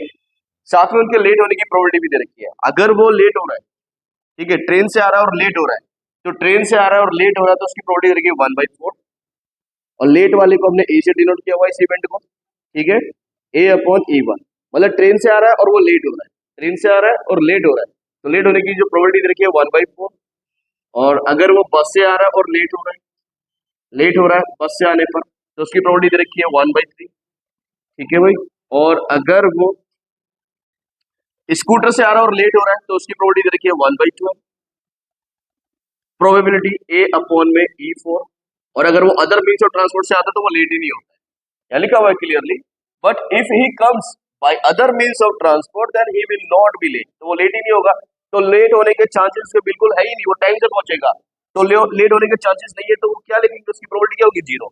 परसेंटेज भी अपने आप में क्या होती है, प्रोबेबिलिटी होती है ना, ठीक है, 0% चांसेस है, मतलब 0/100, इट मीन 0 ही रहेगा, तो 0 चांसेस है उसकी, वो लेट होगा ही नहीं। लेकिन हमें जो प्रोबेबिलिटी निकालनी है वो किसकी निकालनी है, कि वो किससे आता है, ट्रेन से आता है, और ट्रेन वाले को हमने किससे डिनोट कर रखा है, E1 से, मतलब कि बेटा हमने क्या करना है कि ट्रेन से आता है, ट्रेन से आने के बाद वो लेट हो जाता है, तो इसकी हमने प्रोबेबिलिटी निकालनी है। और इसकी प्रोबेबिलिटी कैसे निकालेंगे, बीच तरह का फॉर्मूला लगाएंगे, जिस कैटेगरी की बात कर रहा है उन दोनों का मल्टीप्लीकेशन ऊपर आ जाएगा, probability of E1 into probability of A/E1, and upon में इन सभी के मल्टीप्लीकेशन का सम आ जाएगा। एक पॉज कर दो, पॉज पॉज पॉज। देखो लास्ट एग्जांपल हमारा 20 रह गया था, एग्जांपल 20 पूरा कंप्लीट नहीं हो पाया था, तो चलिए देखिएगा। क्वेश्चन में क्या था कि एक डॉक्टर है वो पेशेंट के पास जाता है ट्रेन से, बस से, स्कूटर से और अदर मीन्स ऑफ ट्रांसपोर्ट से जाता है, तो उनकी प्रोबेबिलिटी है 1/10, 3/10, 1/5, 1/10 एंड 2/5, ठीक है भाई। और साथ में उसके लेट होने की भी प्रोबेबिलिटी दे रखी है कि अगर वो ट्रेन से आता है तो लेट हो जाता है, उसकी लेट होने की प्रोबेबिलिटी 1/4, और अगर वो बस से आता है और लेट होने की प्रोबेबिलिटी है 1/3, और अगर वो स्कूटर से आता है तो लेट होने के चांसेस है उसकी प्रोबेबिलिटी 1/12, और अगर अदर मीन्स ऑफ ट्रांसपोर्ट से आता है तो वो लेट होता है नहीं, तो उसकी प्रोबेबिलिटी क्या बनी जाएगी, 0। तो 0% चांसेस है उसके लेट होने के। ठीक है भाई। अच्छा, और इसने बोला था कि प्रोबेबिलिटी पूछ रहा था कि अगर वो ट्रेन से आता है तो उसकी प्रोबेबिलिटी क्या है। तो ट्रेन से आएगा तो ट्रेन वाली जो कैटेगरी जिसको हमने E1 से डिनोट किया हुआ है, बस को E2 से, स्कूटर को E3 से, अदर मीन्स ऑफ ट्रांसपोर्ट को E4 से डिनोट किया हुआ है। तो जिसकी प्रोबेबिलिटी पूछेगा उसका जो मल्टीप्लीकेशन होगा वो ऊपर होगा, बाकी सभी का मल्टीप्लीकेशन का सम नीचे आएगा। ठीक है भाई। तो इन दोनों का मल्टीप्लीकेशन मैंने ऊपर दिखाया 3/10 इंटू 1/4, एंड इनका मल्टीप्लीकेशन फिर अगेन 3/10 1/4 का मल्टीप्लीकेशन, प्लस इनका मल्टीप्लीकेशन 1/5 इंटू 1/3, प्लस 1/10 इंटू 1/12 का मल्टीप्लीकेशन, प्लस इन दोनों का मल्टीप्लीकेशन 2/5 इंटू 0। राइट, इनका मल्टीप्लाई किया तो ये 3 बाई कितना हो जाएगा 40, ये 3/40, ये 1/15 हो जाएगा, 1/120 0 हो जाएगा। ठीक है भाई। अब हमने देखा कि डिनोमिनेटर को हमने सेम करना है, तो यहाँ पर 40 है, 15 है और 120 है, तो 120 बेटा सबसे बड़ा नंबर है, लार्जेस्ट नंबर है, तो हमने सभी को 120 बना सकते हैं इजीली। जैसे 15 में हम 8 से मल्टीप्लाई करें तो, लेकिन 15 में 8 से मल्टीप्लाई नहीं करेंगे, इसके ऊपर नीचे दोनों तरफ मल्टीप्लाई करेंगे। ठीक है भाई। तो ये कितना हो जाएगा 8/120 हो जाएगा। यहाँ पे 120 बनाने के लिए 40 को 3 से मल्टीप्लाई करना पड़ेगा, 40 3 से 120 होता है, तो 3 से ऊपर नीचे मल्टीप्लाई किया तो ये हो जाएगा आपका 9/40। ठीक है भाई, 9/120, और ऊपर भी 120 बना लो, तो 3 से मल्टीप्लाई करेंगे तो ये हो जाएगा 9/120। डिनोमिनेटर सेम होता है, तो आपको मालूम है कि न्यूमरेटर ऐड हो जाते हैं, अगर ऐड हो रहे हैं तो माइनस हो रहे हो तो माइनस भी कर सकते हैं। तो फिलहाल इनको ऐड करेंगे, 9 8 17 एंड 1 18 हो जाएगा, 18/120, और ऊपर 9/120 ऐसे डिस रहेगा। डिनोमिनेटर दोनों का सेम है, 120 कैंसिल हो जाएगा, 9/18 बचा, और 9/18 को अपने को क्या करना है, डिवाइड करेंगे तो 9 से 18 कैंसिल हो जाएगा, 1/2 आ जाएगा। ठीक है, फाइनली ये आंसर फिनिश। नेक्स्ट क्वेश्चन की ओर बढ़ते हैं।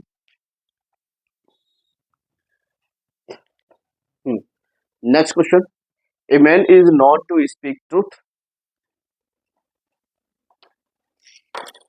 हाँ भाई। A man is not to speak truth 3 out of 4 times. मतलब एक मैन जो है, मतलब जानता है 4 बार में से 3 बार सच वो बोल देता है, सच बोलना जानता है। ठीक है भाई, 4 बार बोलता है, 4 में से उसकी 3 बातें सच निकल जाती है, 3 बार सच निकल जाता है। ठीक है भाई। ही थ्रोज ए डाई, वो क्या करता है, एक पासे को फेंकता है, and reports that it is a 6, और रिपोर्ट्स करता है कि वो 6 आएगा। मतलब एक पासे को फेंकता है और फेंकने से पहले ही बता देगा 6 आएगा। अब वो 6 आएगा तभी तो पता चलेगा कि हाँ उसने सच बोला। ठीक है भाई। ठीक है भाई। तो पहले उसने बोल दिया भाई 6 आएगा, फिर पासे को फेंकने के बाद पता चलेगा कि हाँ वाकई में 6 आया। बोला कि find the probability that it is actually a 6, और प्रोबेबिलिटी पूछ रहा है कि वो वाकई में 6 आया था। तो देखो 4 बार में से उसका 3 बार तो सच निकल रहा है, मतलब 3 बार उसने बोला 6 आएगा 6 आएगा 6 आएगा, तो मतलब 3 बार तो सही आया। लेकिन चौथी बारी पे हो सकता है कि उसने बोला हो कि 6 आएगा, लेकिन 6 के अलावा कुछ और नंबर आ गया, 1 2 3 4 5 में से। ठीक है भाई, 6 नहीं आया। तो अब हमने क्या करना है बेस थ्योरम में। पहले हमने लेट इवन करेंगे। लेट इवन किसे मान लें, कि भाई मान लेते हैं even be the events that it is actually a 6, it is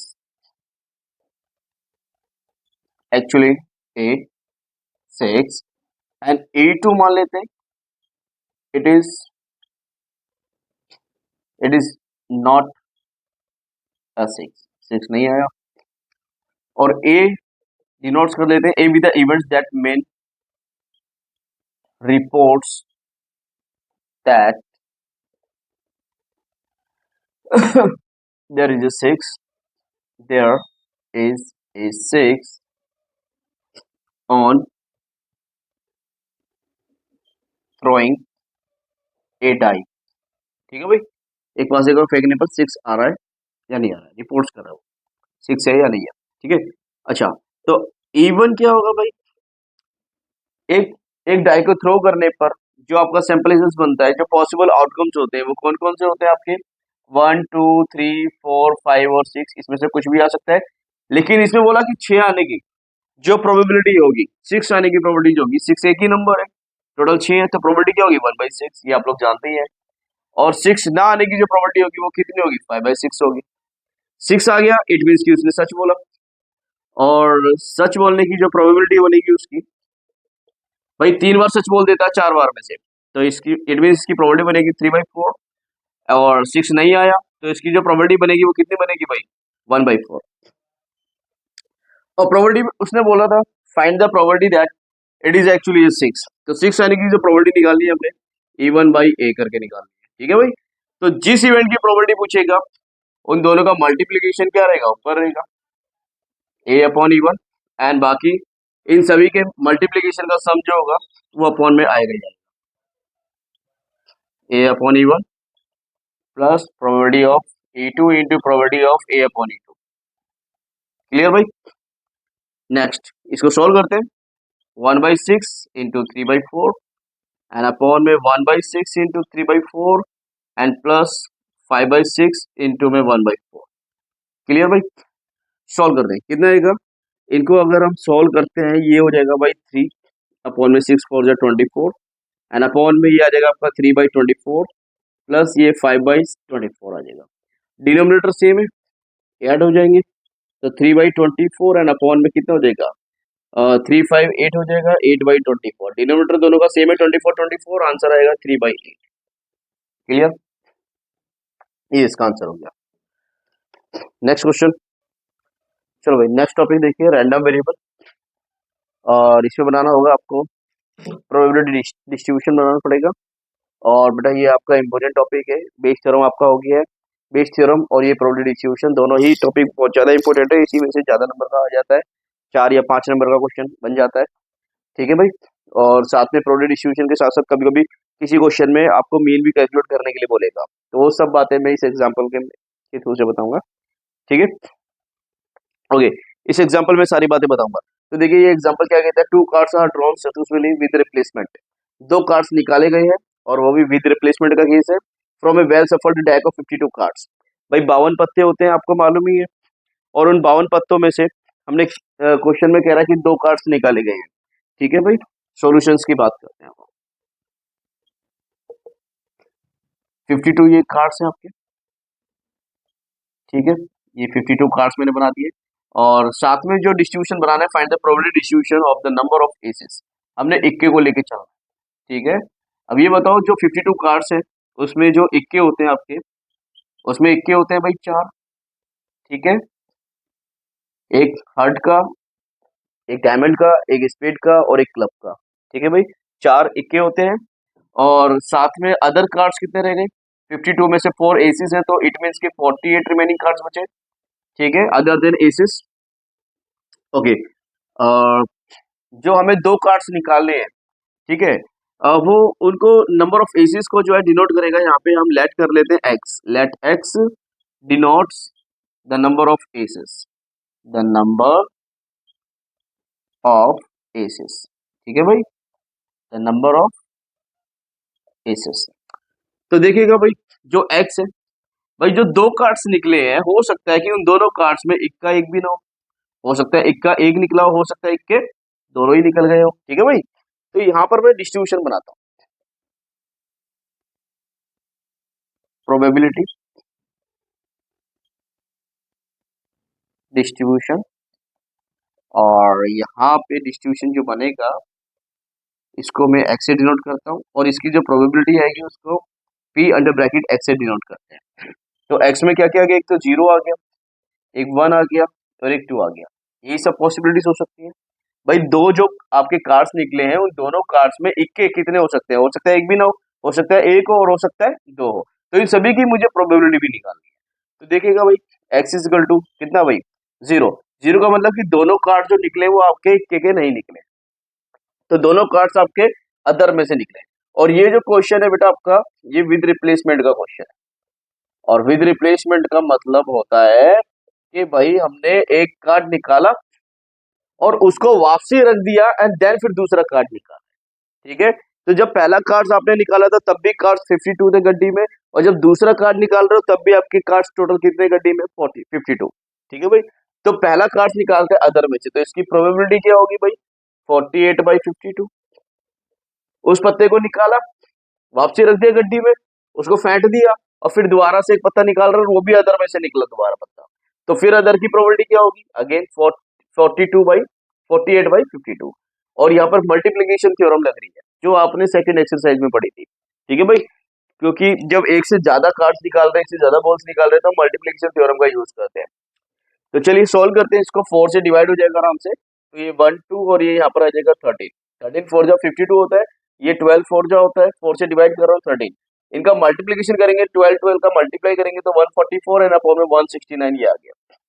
and next step क्या होगा आपका, x is equal to 1। It means कि जो आपका जो इक्का निकला है वो एक निकला है, या तो हो सकता है वो पहले नंबर पे निकला हो, या हो सकता है वो इक्का दूसरे नंबर पे निकला, बस एक बार निकला उन दो कार्ड्स में से। तो अगर हम मान के चलते हैं कि बेटा वो फर्स्ट टाइम में निकला है, तो इक्के की निकलने की जो प्रोबेबिलिटी होगी वो कितनी होगी, 4/52। और अदर पत्ता जो निकला उसकी प्रोबेबिलिटी क्या होगी, इक्का निकाला वापसी गड्डी में रख दिया, अब जो दूसरा पत्ता निकाला वो 40 अदर में से निकला, तो उसकी प्रोबेबिलिटी होगी 48/52। एक केस ये बन सकता है, दूसरा केस ये भी बन सकता है। जरूरी है कि वो पहले नंबर पे ही निकला हो, वो दूसरे नंबर पे भी निकल सकता है। पहले नंबर पे हो सकता है कि अदर में से कार्ड निकला हो, उसकी प्रोबेबिलिटी 48/52, और फिर इक्का निकला हो तो उसकी प्रोबेबिलिटी 4/52। इसको सॉल्व कर लेते हैं। 4 से डिवाइड करेंगे ये आपका आ जाएगा 13, 4 से फिर अगेन डिवाइड करेंगे तो ये आ जाएगा 12 और ये आपका आ जाएगा 13। 4 से डिवाइड करो, 12 आ गया और ये 13 आ गया। 4 से डिवाइड करो तो ये 1 और ये आपका आ गया 13 आ गया। फर्दर इसको सोल्व करते हैं, कितना आएगा, ये 12 आया, ऊपर तो 12 है और नीचे क्या है 169, ये 12 अपॉन में 169 प्लस ये कितना आएगा 12 अपॉन में अगेन 169, और इनको अगर हम ऐड करेंगे तो कितना हो जाएगा, ये आपका हो जाएगा 24 अपॉन में 169। डिनोमिनेटर जब सेम होता है तो न्यूमरेटर को ऐड कर दिया जाता है। And next one, x is equal to 2 पे प्रोबेबिलिटी निकाल लेते हैं। x इज इक्वल टू 2 का मतलब कि बेटा दोनों ही कार्ड जो निकले वो आपके इक्के निकले हैं। ठीक है भाई, तो पहला इक्का निकलेगा तो प्रोबेबिलिटी क्या आएगी 4/52, एंड सेकंड टाइम जब इक्का निकालेंगे, पहला इक्का जो पत्ता निकला था इक्के का उसको हमने गड्डी में रख दिया, दोबारा पत्ता निकाल रहे हैं वो भी इक्के का निकल रहा है, तो अगेन प्रोबेबिलिटी 4/52 आ जाएगी।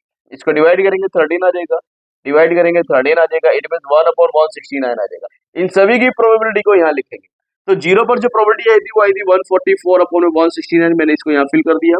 एंड 1 पे जो प्रोबेबिलिटी आई थी वो आई थी आपकी 24/169, और जो 2 पे जो प्रोबेबिलिटी आई थी वो आई थी 1/169। और यहाँ पर टोटल की बात करेंगे तो बेटा कब जब भी आप प्रोबेबिलिटी डिस्ट्रीब्यूशन बनाएंगे तो ये जो प्रोबेबिलिटी आपने निकाली है, इन प्रोबेबिलिटी का सम, टोटल प्रोबेबिलिटी का सम ये 1 होता है हमेशा। ठीक है भाई, अब देख लो इसको सोल्व कर लो।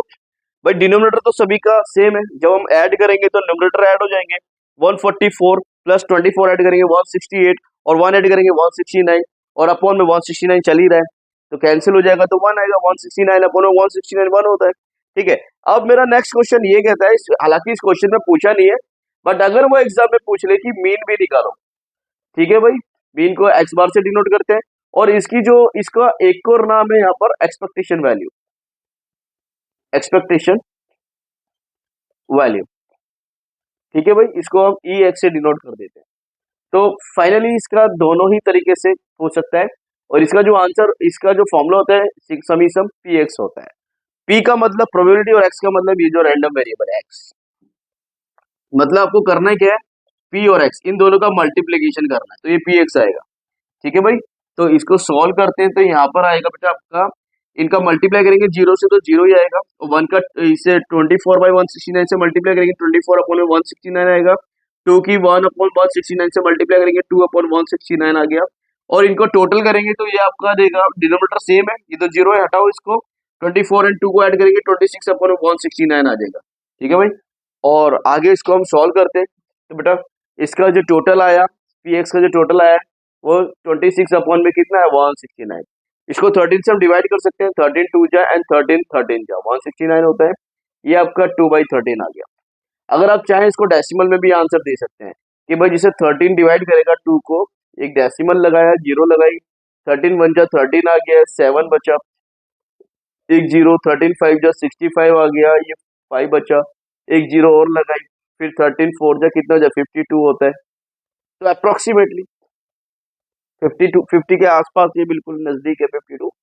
ठीक है, आंसर आ जाएगा 0.154, हम ऐसा आंसर दे सकते हैं। ठीक है भाई, फाइनली ये क्वेश्चन भी हो गया आपका। नेक्स्ट क्वेश्चन की ओर बढ़ते हैं, एंड नेक्स्ट क्वेश्चन है बेटा आपका, देखो विदाउट रिप्लेसमेंट का क्वेश्चन लिया है। 2 cards are drawn successfully without replacement. ठीक है भाई, विदाउट रिप्लेसमेंट का क्वेश्चन आ गया है इस बार, और इससे पहले वाला विद रिप्लेसमेंट का था, अब ये विदाउट रिप्लेसमेंट का आ गया है। और यहाँ पर भी दो कार्ड्स निकाले गए हैं फ्रॉम ए वेल सफल deck of 52 cards. Find the mean, आपको मीन निकालना है। मीन बोल दिया है of the number of Kings, Kings को लेके चलना है भाई इस बार, ठीक है। और ये आपका आ गया विदाउट रिप्लेसमेंट का क्वेश्चन। और हमने किसको लेके चलना है, एक्स डिनोट करेगा, denote the number of Kings, ठीक है भाई।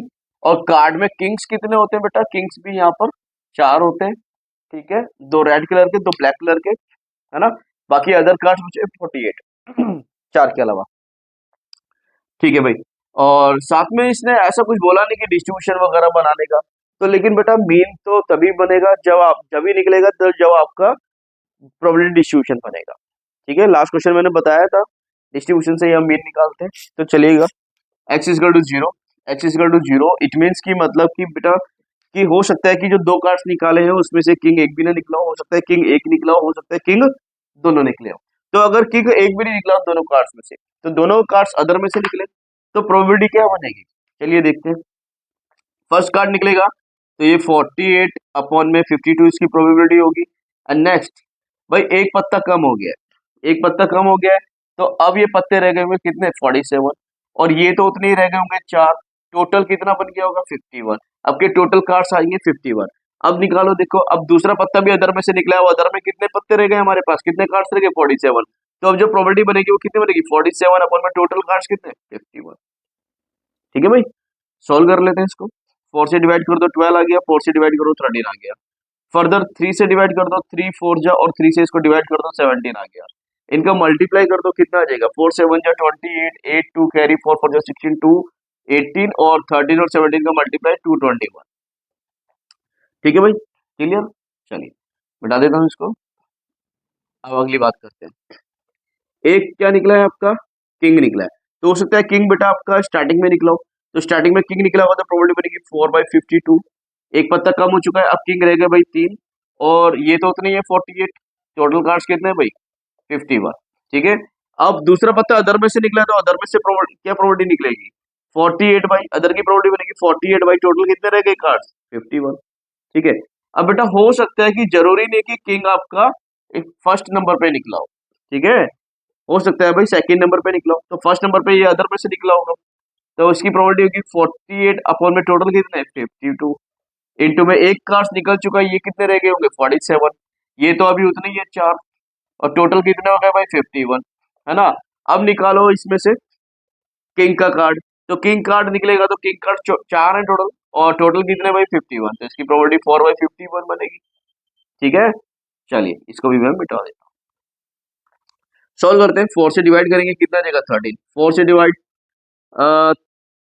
ये आपका हो जाएगा, अब डिवाइड हो जाएगा, 4 से डिवाइड कर दिया, 3 से डिवाइड कर दो, 3 से डिवाइड होगा 17 आ जाएगा, 3 से डिवाइड होगा 16 आ जाएगा, 4 से डिवाइड करो 13 आ गया, 3 से डिवाइड कर दो 16, एंड अपॉन में ये आ जाएगा आपका 13। सॉल्व करते हैं, इसका जो सोल्यूशन बनेगा वो आ जाएगा आपका 16 अपॉन में 13 का 17 से मल्टीप्लाई 221, प्लस इनका मल्टीप्लाई करेंगे तो ये 16 अपॉन में, ओहो ये 17 आएगा बेटा, तो ये आ जाएगा आपका 221, और इसको ऐड किया ये आ जाएगा आपका 32 अपॉन में 221, ठीक है भाई।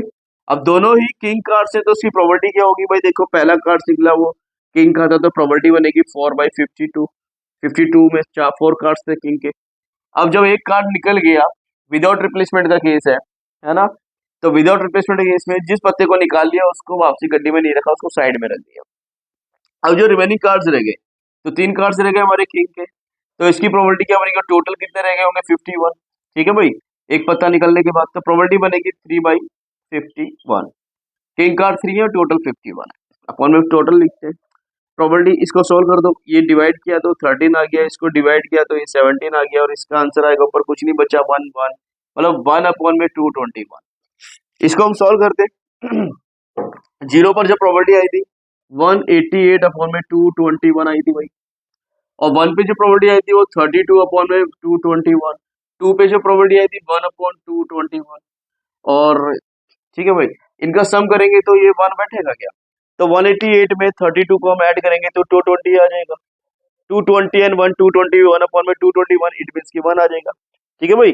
अच्छा हमने मीन निकालना है, तो इन दोनों का मल्टीप्लिकेशन करो, एक्स का और प्रोबेबिलिटी का, तो ये जीरो आएगा, जीरो से मल्टीप्लाई करेंगे, वन से मल्टीप्लाई करेंगे 32/2 21 आ जाएगा, इनका टू से मल्टीप्लाई करो 2/2 21 आ जाएगा, इनको ऐड कर दो कितना देगा 34, 32 एंड 2 कितना 34/2 21, डिनोमिनेटर सेम था, ऐड कर दिया हमने।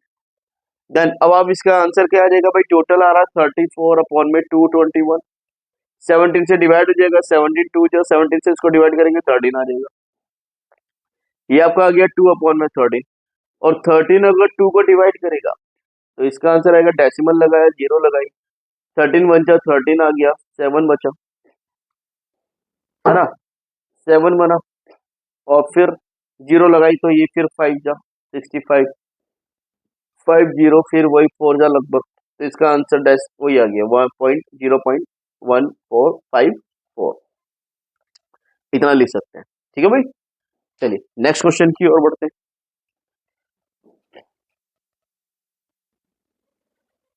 देखिएगा भाई नेक्स्ट क्वेश्चन क्या है, next question from random variable, let X denotes the number, question कहता है let X denotes the number of hours you study during a randomly selected school day. आप स्कूल डे में कितने घंटे पढ़ाई करते हो वो एक्स डिनोट कर रहे हैं। ठीक है भाई, the probability that X can take the values X small X, जो कैपिटल एक्स की जो वैल्यू है वो स्मॉल एक्स से डिनोट करेगी, has the following form where K is some unknown constant, K का मतलब कोई कांस्टेंट है, कांस्टेंट वैल्यू है, और P capital X is equal to X small X दे रखा है, और ये प्रोबेबिलिटी दे रखी है अगर एक्स की वैल्यू जीरो है तो जीरो पर प्रोबेबिलिटी है 0.1, और अगर एक्स की वैल्यू 1 है और एक्स की वैल्यू 2 है तो के एक्स की ये इसकी प्रोबेबिलिटी होगी, एक्स इज इक्वल टू 3 या 4 है तो उसकी प्रोबेबिलिटी होगी, अदरवाइज एक्स की वैल्यू 4 से ज्यादा होगी तो वो जीरो होगी, मतलब चार चार से ज्यादा घंटे आप लोग नहीं पढ़ते स्कूल में। ठीक है भाई, उसकी कोई पॉसिबिलिटी नहीं, जीरो प्रोबेबिलिटी है कि 4 से ज्यादा घंटे आप पढ़ लो। ठीक है, तो चलिए एक काम करते हैं, मैं पहले प्रोबेबिलिटी डिस्ट्रीब्यूशन बनाता हूँ। सॉल्यूशन में हम बनाते हैं प्रोबेबिलिटी डिस्ट्रीब्यूशन।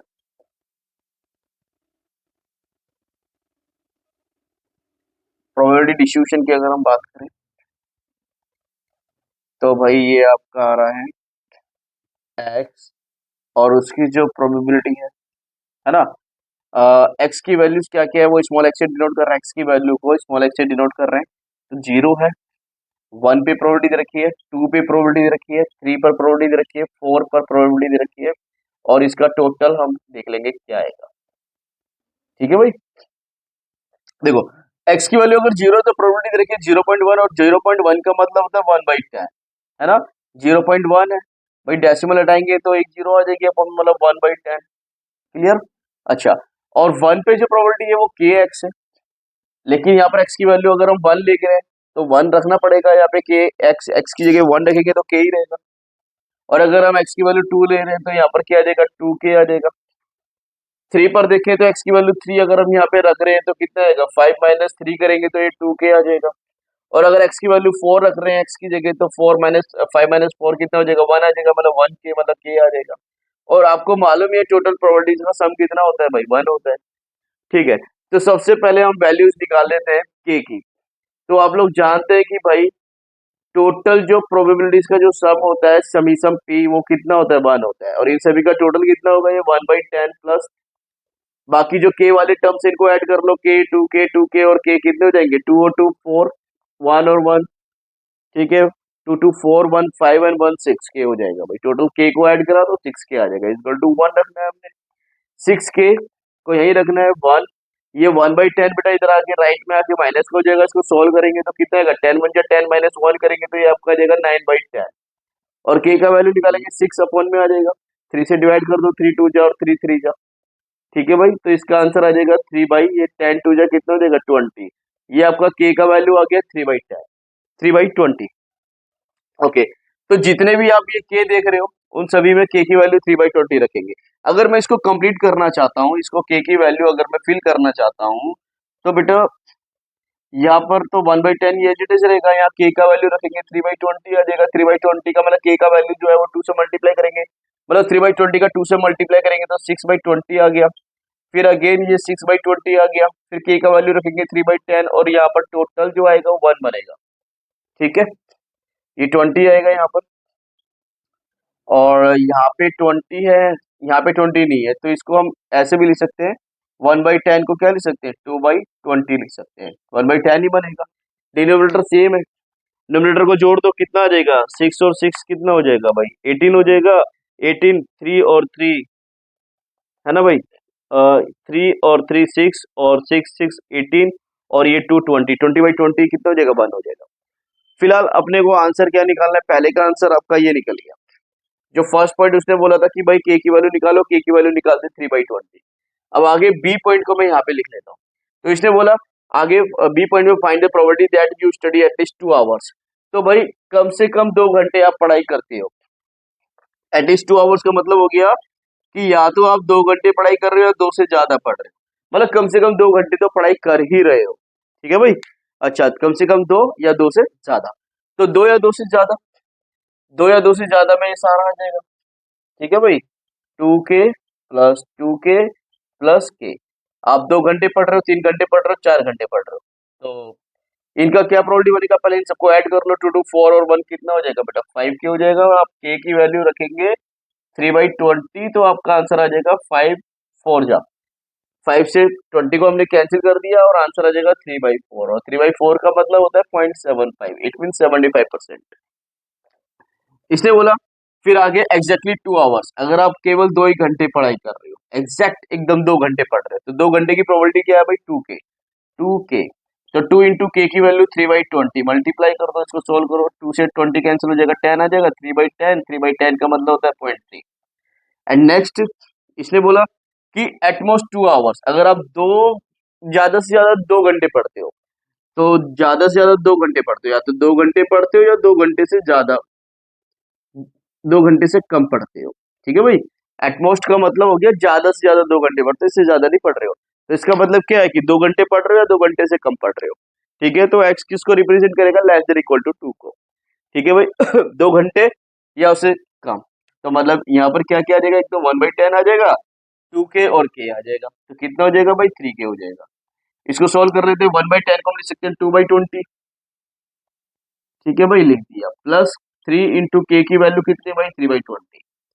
सॉल्व करते हैं, ये 2/20 है, प्लस ये 3 3 जा 9/20 आ गया, इसको सॉल्व करा 11/20 आ गया, और 11/20 20 जो है 11 को डिवाइड करेगा तो 0.55 आ जाएगा, इट मीन 55% ही आ गया आपका।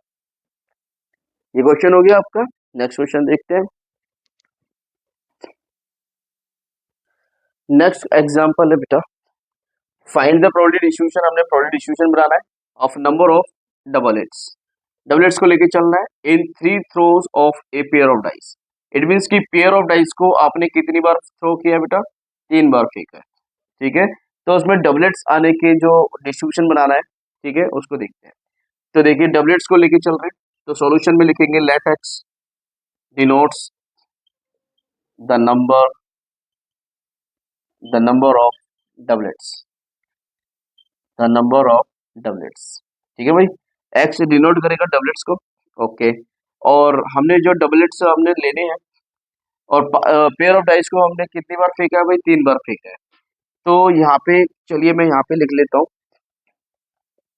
प्रोबेबिलिटी डिस्ट्रीब्यूशन बना लेता हूँ, प्रोबेबिलिटी डिस्ट्रीब्यूशन।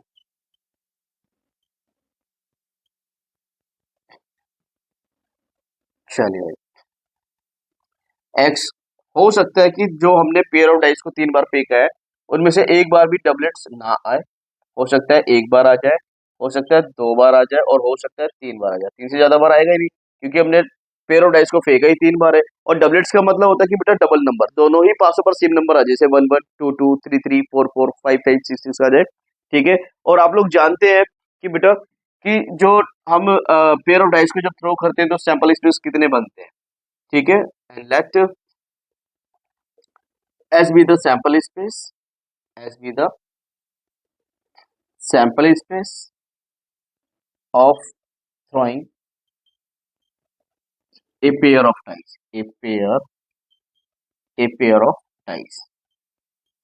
तो बेटा इसमें टोटल पॉसिबल आउटकम्स कितने बनेंगे, टोटल सैंपल स्पेस मतलब टोटल पॉसिबल आउटकम्स कितने बनेंगे। एक डाइस में 6 फेसेस होते हैं, है ना, 1 2 3 4 5 6। और अगर 2 बार फेंका गया है, मतलब या एक दो पासों को फेंका गया है, तो पावर 2 से डिनोट करेंगे। तो 6 की पावर 2 कितना होता है बेटा 36। और आप लोग जानते हैं बेटा 10th क्लास से पढ़ते हुए आ रहे हो कि एक पासे को जब 2 बार फेंका जाए या दो पासों को एक साथ फेंका जाए तो उसके सैंपल स्पेस बनते हैं 36। ठीक है भाई। और इसमें जो डबलेट्स होंगे, जो डबलेट्स होंगे उसको भी मैं लिख देता हूँ यहाँ पर। जो बेटा डबलेट्स होंगे वो कितने होंगे, कौन कौन से होते हैं। एक तो 1 1 हो गया, एक 2 2 हो गया, एक आपका 3 3 हो गया, एक आपका 4 4 हो गया, एक 5 5 हो गया, और एक फाइनली लास्ट क्या हो गया 6 6 हो गया। ठीक है, चलिए। और अब हम बात करते हैं कि x इज इक्वल टू 0। ठीक है भाई, इक्वल टू 0 इट मीन्स कि डबलेट्स एक बार भी नहीं आया। एक पेयर ऑफ डाइस को हमने 3 बार फेंका, डबलेट्स एक बार भी नहीं आया। ठीक है, तो एक काम करते हैं, इनकी प्रॉपर्टी में लिख लेता हूँ, है ना। एंड लेट अगेन E1 से मैं डिनोट कर देता हूँ, E1 be the events of getting doublets. ठीक है, और E2 B the event of getting other than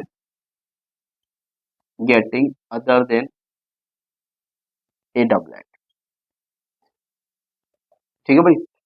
अच्छा ये बताओ E1 की प्रोबेबिलिटी क्या होगी, डबलेट कितने भाई 6 आ रहे हैं, और टोटल कितने पॉसिबल आउटकम्स बनेंगे 36। तो प्रोबेबिलिटी क्या बनेगी 1/6।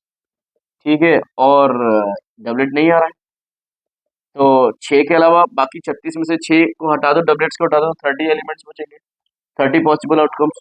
ठीक है, डिफरेंट नंबर जो होंगे दोनों डाइस पर। और तो इसकी प्रोबेबिलिटी बनेगी अपॉन में 36 लेंगे, 5 से डिवाइड किया, 5 6 से डिवाइड कर दो, 6 5 जा एंड 6 6 जा, इट मीन्स 5/6 आ गया। चलिए अब बात करते हैं x इक्वल टू 0, मतलब कि डबलेट्स एक बार भी नहीं आया, तो तीनों बारी पे क्या आया अदर देन डबलेट्स। और उसकी प्रोबेबिलिटी क्या है भाई 5/6 इंटू 5/6 इंटू 5/6।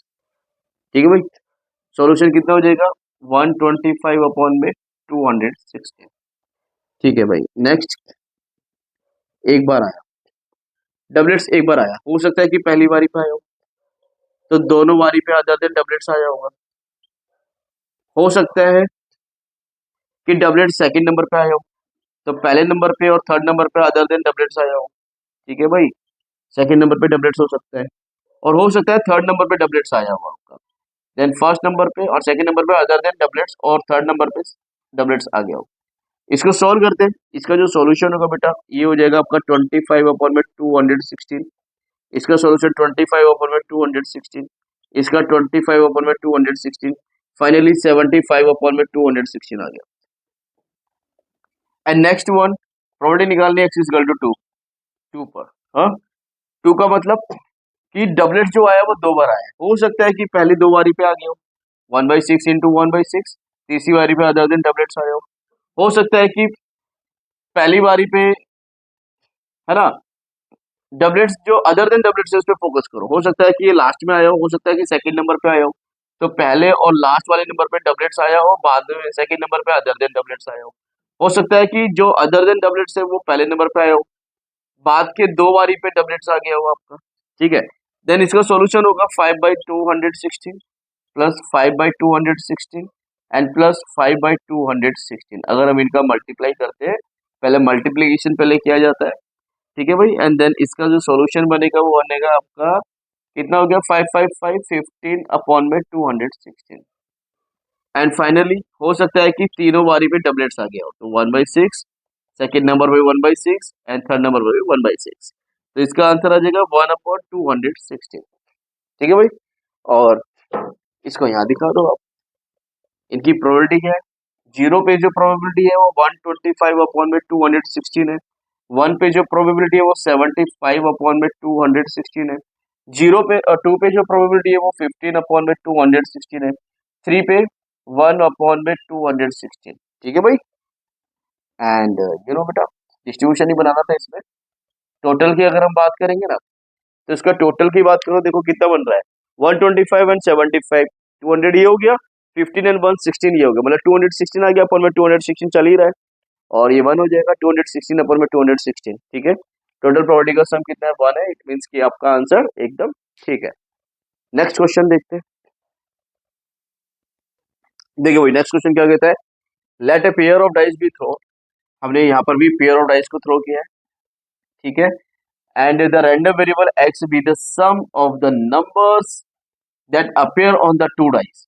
जो दोनों एक पासे को पेयर ऑफ डाइस को फेंका, दो पासों को फेंका है बेटा, और दोनों पासों पे जो नंबर आ रहे हैं उनका, उन दोनों को जोड़ने पर जो सम बनेगा उनका, वो एक्स डिनोट कर रहा है। ऑलरेडी क्वेश्चन में बोला हुआ है, ठीक है।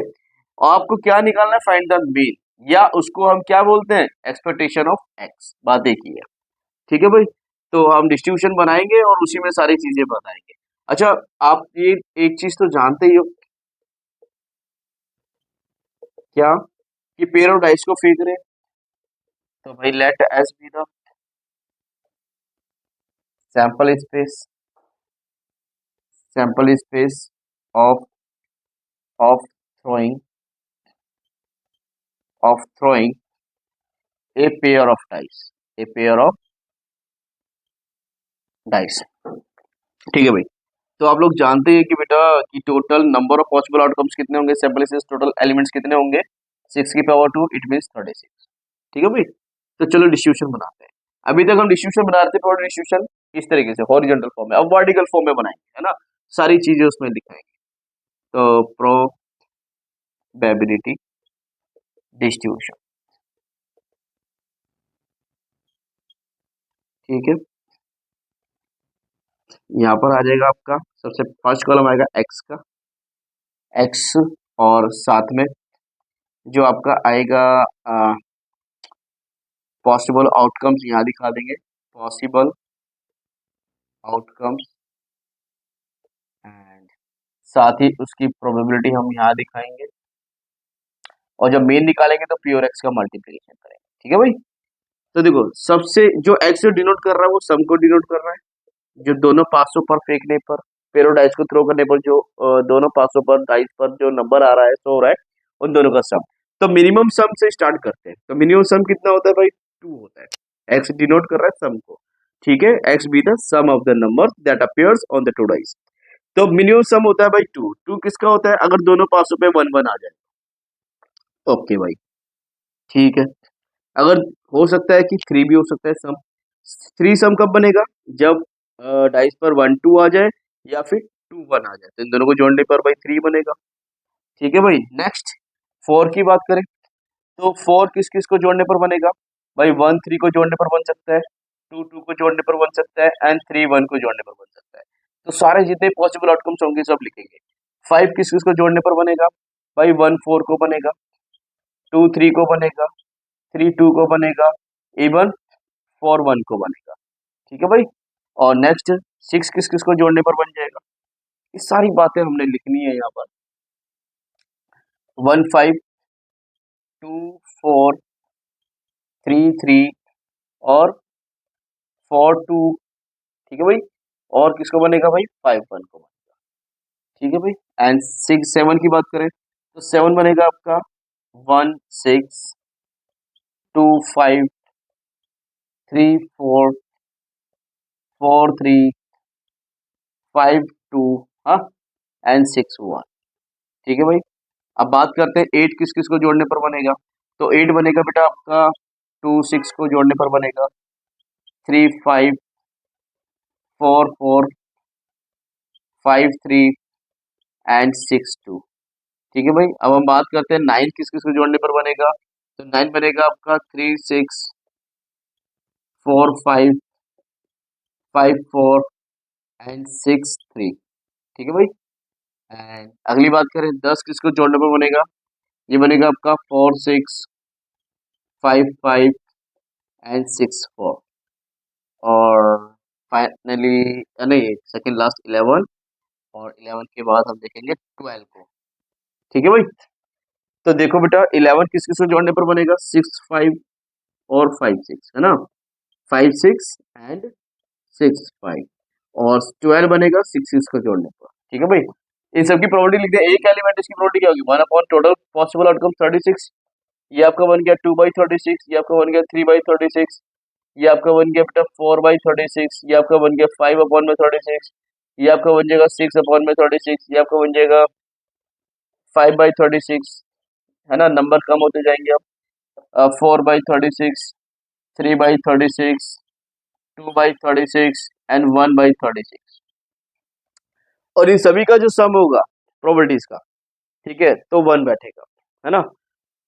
अब इनका मल्टीप्लीकेशन करना है एक्स का और प्रोबेबिलिटी का, तो हमें हमारा मेन निकल पाएगा।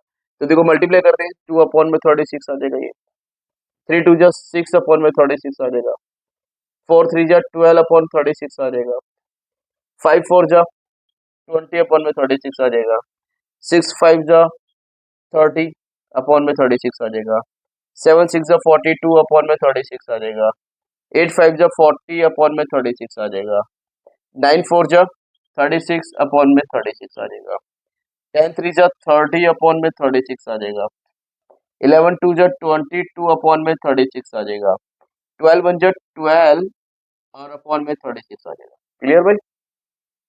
नेक्स्ट, अगर हम मीन की बात करें, मीन या फिर हम बात करें expectation value, expectation of x, तो बेटा इसका जो फॉर्मूला हो गया आपका, ये हो गया पी एक्स, और पी एक्स का इधर का जो टोटल करेंगे, इधर का जो टोटल आएगा, ठीक है भाई, इधर का जो टोटल आएगा वो आपका ये कहलाएगा मीन।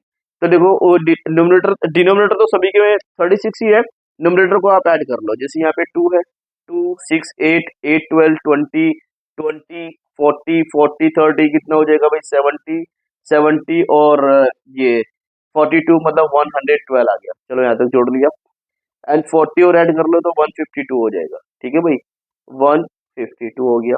चलो जी 36 30 ये कितना हो जाएगा 66 66 भी ले लिया, चलो, एंड 22 एंड 12 ये कितना हो जाएगा भाई 34, ये हो गया, इनको ऐड कर लो तो 12 1 कैरी कितना हो जाएगा 6 और 156 और 6 12 और 315 1 कैरी एंड 252 ये आ गया, तो ये आपका आ गया 252 और अपॉन में 36 चल ही रहा था, ठीक है भाई। 6 से डिवाइड हो जाएगा जी, हाँ 6 से डिवाइड हो जाएगा, 6 6 जा एंड 6 4 जा 24 होता है, 1 कैरी 12 बन गया, 6 2 जा 12, 6 से डिवाइड हो गया, 6 7 जा, मतलब इसका जो आंसर आ गया बेटा वो 7 आ गया मीन, ठीक है भाई। नेक्स्ट क्वेश्चन की ओर बढ़ते हैं। नेक्स्ट क्वेश्चन है बेटा बहुत सिंपल सा क्वेश्चन है, देखिए क्या बोलते हैं, find the mean of the number obtained, find the mean of the number obtained on a throw of an unbiased die.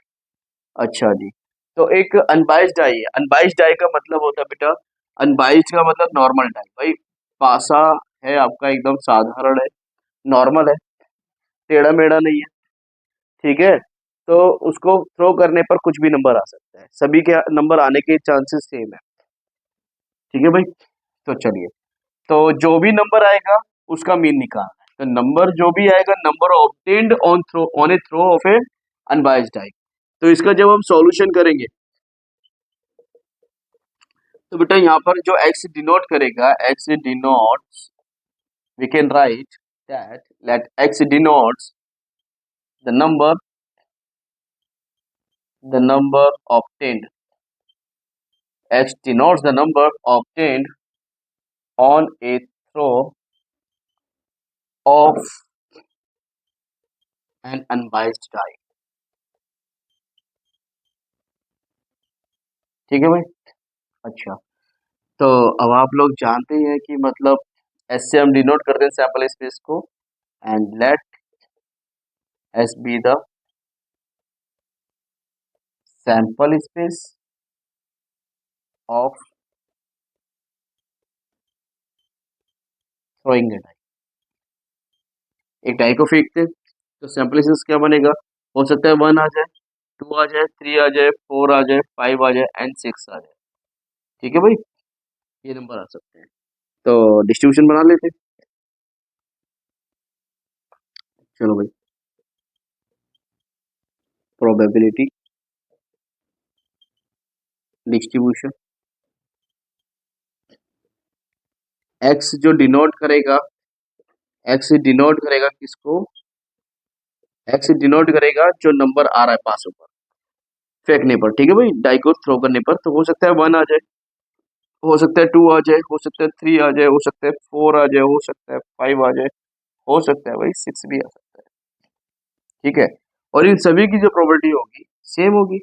एक आने की प्रोबेबिलिटी 1/6, 2 आने की 1/6, 3 आने की 1/6, 4 आने की 1/6, 5 आने की 1/6 एंड 6 आने की 1/6। और अगर हम टोटल की बात करते हैं तो इसका जो टोटल होगा बेटा वो 1 आएगा। ठीक है, लेकिन हमें निकालना क्या है, हमें निकालना है मीन। ठीक है, तो मीन का जो फॉर्मूला होता है बेटा, एक्स बार से डिनोट कर देते हैं मीन को, सिग्मा पी एक्स आता है भाई, इसका जो फॉर्मूला होता है। ठीक है, तो पी एक्स मतलब इनका हमने पी और एक्स का मल्टीप्लाई करना है, देन ये आपका आ जाएगा 1/6, इनका मल्टीप्लाई करेंगे ये आ जाएगा 2/6, इनका मल्टीप्लाई करेंगे 3/6 हो जाएगा, इसका मल्टीप्लाई करेंगे ये आपका 4/6 आ गया, इनका मल्टीप्लाई करेंगे 5/6 आ गया, इनका मल्टीप्लाई करेंगे 6/6 आ गया, और टोटल जो बनेगा वो इसका मीन होगा। इनको ऐड कर लो, डिनोमिनेटर तो सब सेम है, बस न्यूमरेटर को ऐड कर लो। 1 और 2 3 3 6 4 10 5 15 और 6 21/6। तो ये आ गया भाई आपका 21/6। 3 से डिवाइड कर लो, 3 2 जा 3, 7 जा, और 7/2 ये आपका आ जाएगा 3.5। 3.5 इसका मीन होगा। फिनिश। नेक्स्ट आगे बढ़ते हैं। देखो भाई नेक्स्ट क्वेश्चन क्या है हमारा, मिसलेनियस के एग्जांपल स्टार्ट हो चुके हैं, और मिसलेनियस में जो एग्जांपल आ रहा है पहला वो है आपका देखिए क्या कहते हैं, coloured balls are distributed in 4 boxes as shown in the following table. देखो ये टेबल दे रखी है आपको, 4 बॉक्स है, फर्स्ट सेकंड थर्ड फोर्थ, और 4 तरह की बॉल्स हैं, ब्लैक कलर की, व्हाइट कलर की, रेड और, ठीक है भाई, सभी बॉक्सों में। तो साथ में टोटल्स भी मैं लिख देता हूँ यहाँ पर, टोटल्स बॉक्स में लिखा हुआ नहीं था बट मैं लिख देता हूँ। ठीक है, कोई बात नहीं। कितना हो जाएगा बेटा, 3 4 7 7 5 12 और 12 और 6 18 हो जाएगा। ये 2 2 2 2 ये कितना 8 हो जाएगा टोटल। ये 2 3 कितना हो जाएगा 5 और 6 7 हो जाएगा टोटल बॉल्स। ये कितना हो जाएगा भाई 4 1 5 5 10 और 3 12 13 हो जाएगा, ये आपका टोटल 13 हो जाएगा। ठीक है, फिर आगे इसने क्या बोला, ये टेबल दे दिया, और फर्स्ट बॉक्स में जैसे कि देखा जाए तो ब्लैक कलर की बॉल्स 3 है, व्हाइट 4 है, रेड कलर की 5 बॉल्स है, और ब्लू कलर की 6 बॉल्स है, टोटल 18 बॉल्स हो रही है। ठीक है भाई, इसी तरीके से सारा आप देख सकते हो। और सेकंड बॉक्स में 2 2 2 2 है हर एक बॉल्स, और थर्ड थर्ड बॉक्स में जो है 1 ब्लैक है, 2 व्हाइट है, 3 ये रेड है और 1 ब्लू है, टोटल 7 बॉल्स हो गई। फोर्थ बॉक्स में 4 ब्लैक कलर की बॉल्स है, 3 जो है व्हाइट है और 1 रेड है और 5 जो है आपकी ब्लू कलर की बॉल्स है, टोटल हो गई 13 हो गई। ठीक है भाई, चलिए आगे बढ़ते हैं। A box is selected at random, सबसे पहले 4 बॉक्स में से किसी एक बॉक्स को आपको सिलेक्ट करना है randomly, and then a ball is randomly drawn from the selected box, और फिर इन चारों में से जो भी एक बॉक्स आपने सिलेक्ट किया उसमें से रैंडमली एक बॉल आपको निकालनी है बिना देखे। The colour of the ball is black, और ये भी ध्यान रखें कि जो बॉल है वो ब्लैक कलर की निकल रही है। ठीक है भाई, तो आपको क्या निकालना है, what is the probability that the ball drawn is from the box third, कि अगर वो बॉक्स थर्ड में से बॉल निकली तो उसकी प्रोबेबिलिटी क्या है।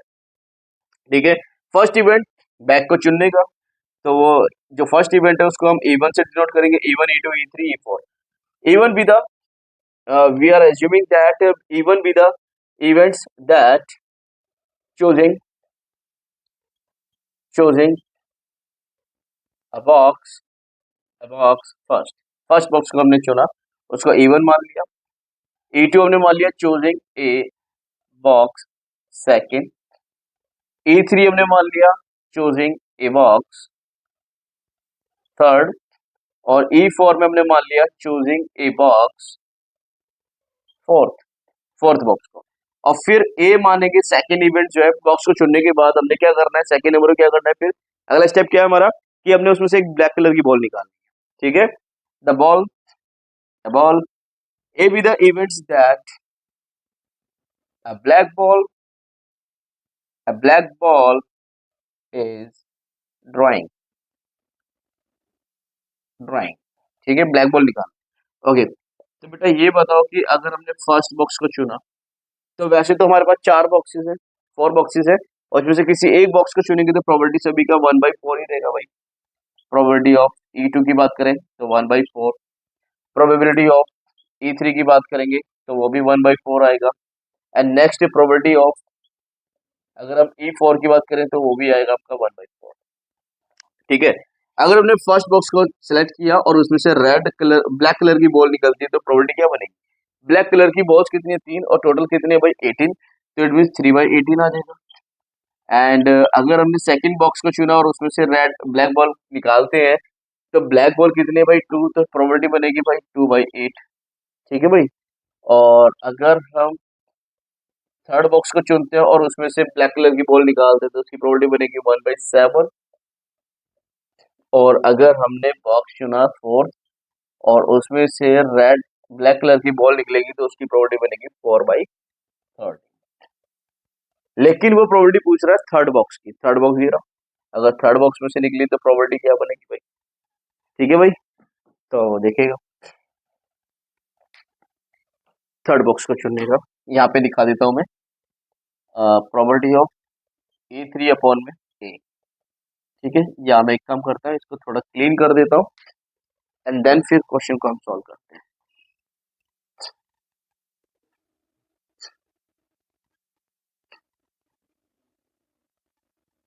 चलिए, तो हमने क्या करना है बेटा? प्रोबेबिलिटी हमने निकालनी है कि थर्ड बॉक्स में से हमने ब्लैक कलर की बॉल निकाली, इसकी प्रोबेबिलिटी क्या होगी? तो probability of E3 into probability of A क्या? E3 एंड अपॉन में probability of E1 into probability of A/E1 plus probability of E2 into probability of A/E2 plus probability of E3 into probability of A/E3 plus probability of E4 into probability of A/E4। ठीक है भाई। तो चलिएगा solve करते हैं। E3 वाला, इन दोनों का मल्टीप्लीकेशन मतलब 1/4 इंटू 1/7 एंड अपॉन में सभी का मल्टीप्लीकेशन 1/4 इंटू ये आपका आ जाएगा 3/18 प्लस इनका मल्टीप्लीकेशन 1/4 इंटू 2/8 प्लस इनका मल्टीप्लीकेशन 1/4 इंटू 1/7 प्लस इनका मल्टीप्लाई 1/4 इंटू 4/30। ठीक है, एक काम करते हैं, जो जो भी कैंसिल होगा उन्हें कैंसिल आउट कर देते हैं।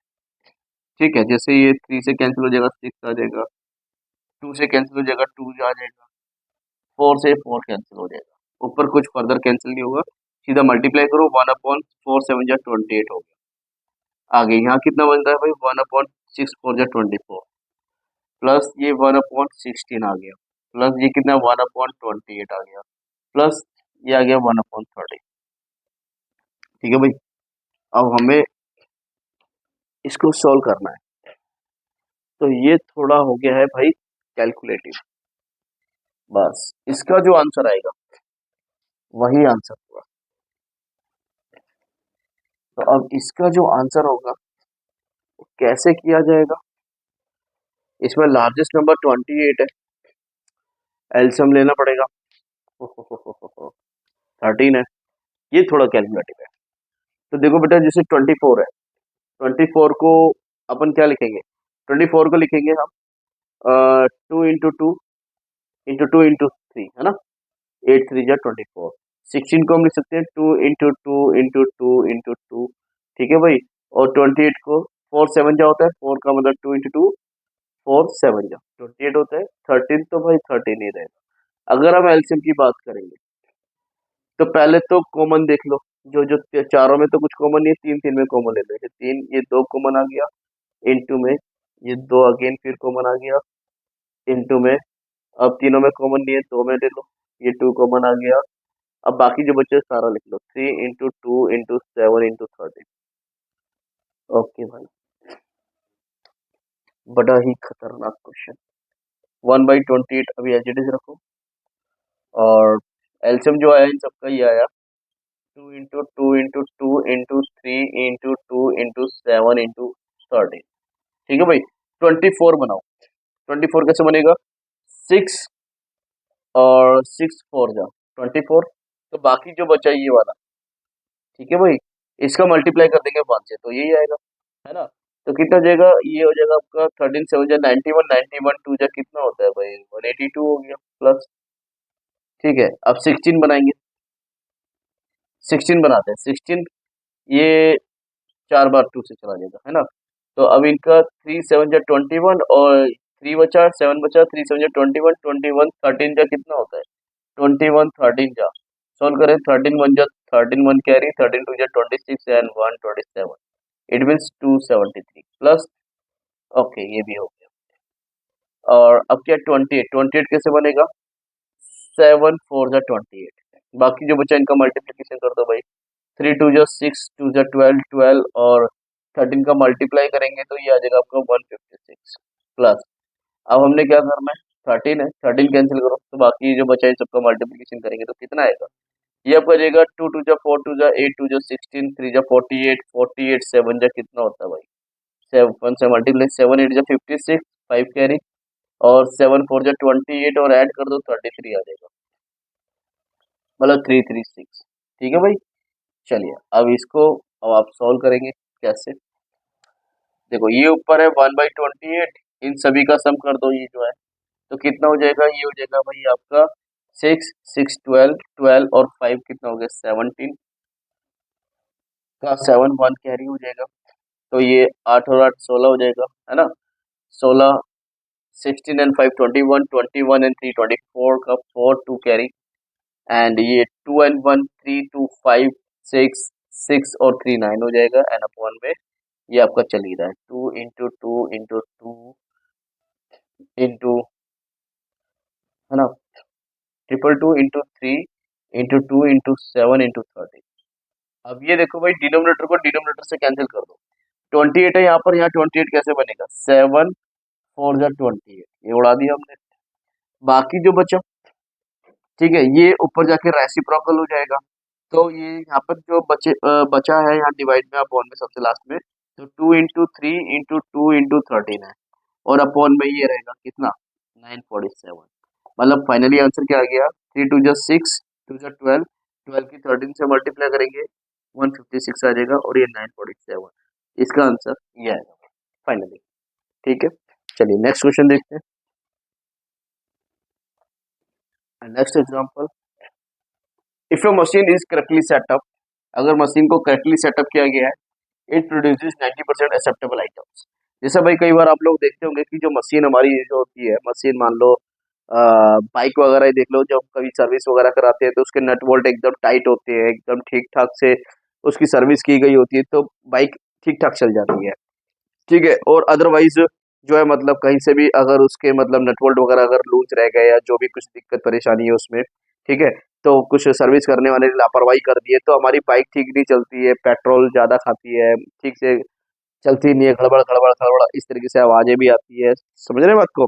ठीक है, ऐसे ही फैक्ट्री में भी मशीनें होती है, तो मशीन अगर करेक्टली सेटअप की गई है, अच्छे से मतलब उसको सेट किया गया है ना, और जो है मतलब तो वो जो उसका जो प्रोडक्शन जो वो प्रोडक्शन करेगी, तो जितना भी वो प्रोडक्शन करेगी उसका कम से कम 90% तो एक्सेप्टेबल आइटम्स हो गया। एक्सेप्टेबल आइटम्स का मतलब कि वो 90% आइटम तो वो एकदम ठीक ठाक ही बना रही होगी, मैन्युफैक्चर कर रही होगी, ठीक है भाई, प्रोड्यूस कर रही होगी मतलब। ओके, और आगे बोला if it is in correctly setup, अगर वो उसका सेटअप कैसा है इनकरेक्टली, गलत तरीके से सेटअप किया गया है उसका, तो it produces only 40% acceptable items. तो एक्सेप्टेबल आइटम्स, आइटम को एक्सेप्ट करने की जो प्रोबेबिलिटी होगी वो कितनी होगी 40%। अगर मशीन को करेक्टली सेटअप किया गया है तो उसके आइटम को एक्सेप्ट करने की जो प्रोबेबिलिटी होगी वो 90% होगी, और अगर वो इनकरेक्टली सेटअप हुआ होगा तो उसके आइटम को एक्सेप्ट करने की जो चांसेस होंगे वो कितने होंगे 40% होंगे, मतलब कि जो टोटल उसने प्रोडक्शन किया होगा उसका केवल 40% ही हम एक्सेप्ट कर सकते हैं, बाकी 60% उसके जो आइटम्स होंगे जो भी उसने प्रोड्यूस करे होंगे वो टेढ़े मेढ़े टूटे फूटे इस तरीके से मतलब उसने बनाए होंगे उस मशीन में। ओके, फिर आगे बोलते हैं past experience shows that 80% of the setups are correctly done. ठीक है भाई, मतलब जो पास्ट एक्सपीरियंस के हिसाब से देखें जो मशीन को जो करेक्टली जो सेटअप होने की जो चांसेस होते हैं वो कितने होते हैं, जनरली 80% होते हैं। 80% तो मतलब क्या होता है कि करेक्टली सेटअप किया हुआ होता है, तब जाके प्रोडक्शन करते हैं, वो मैन्युफैक्चरिंग करते हैं, मशीन को चालू करते हैं। Okay, if after certain setup, अगर 80% चांसेस है कि वो करेक्टली सेटअप है तो इनकरेक्टली सेटअप के चांसेस कितने बन जाएंगे 20%, तो चांसेस कम हो जाएंगे। ठीक है भाई, 80% अगर करेक्टली सेटअप है, करेक्टली डन किया गया है मशीन को, सेटअप किया गया है, तो 20% है इनकरेक्टली के चांसेस। ठीक है, क्योंकि पूरे सेटअप चांसेस नहीं है 100%, 80% है, तो 20% रहेगा इनकरेक्टली के। ठीक है भाई। If certain if after certain setup the machine produces two acceptable items. ठीक है भाई, मतलब सेटअप किया गया है, सर्टेन सेटअप के बाद, चाहे वो आपका करेक्टली सेटअप हो चाहे वो इनकरेक्टली सेटअप हो।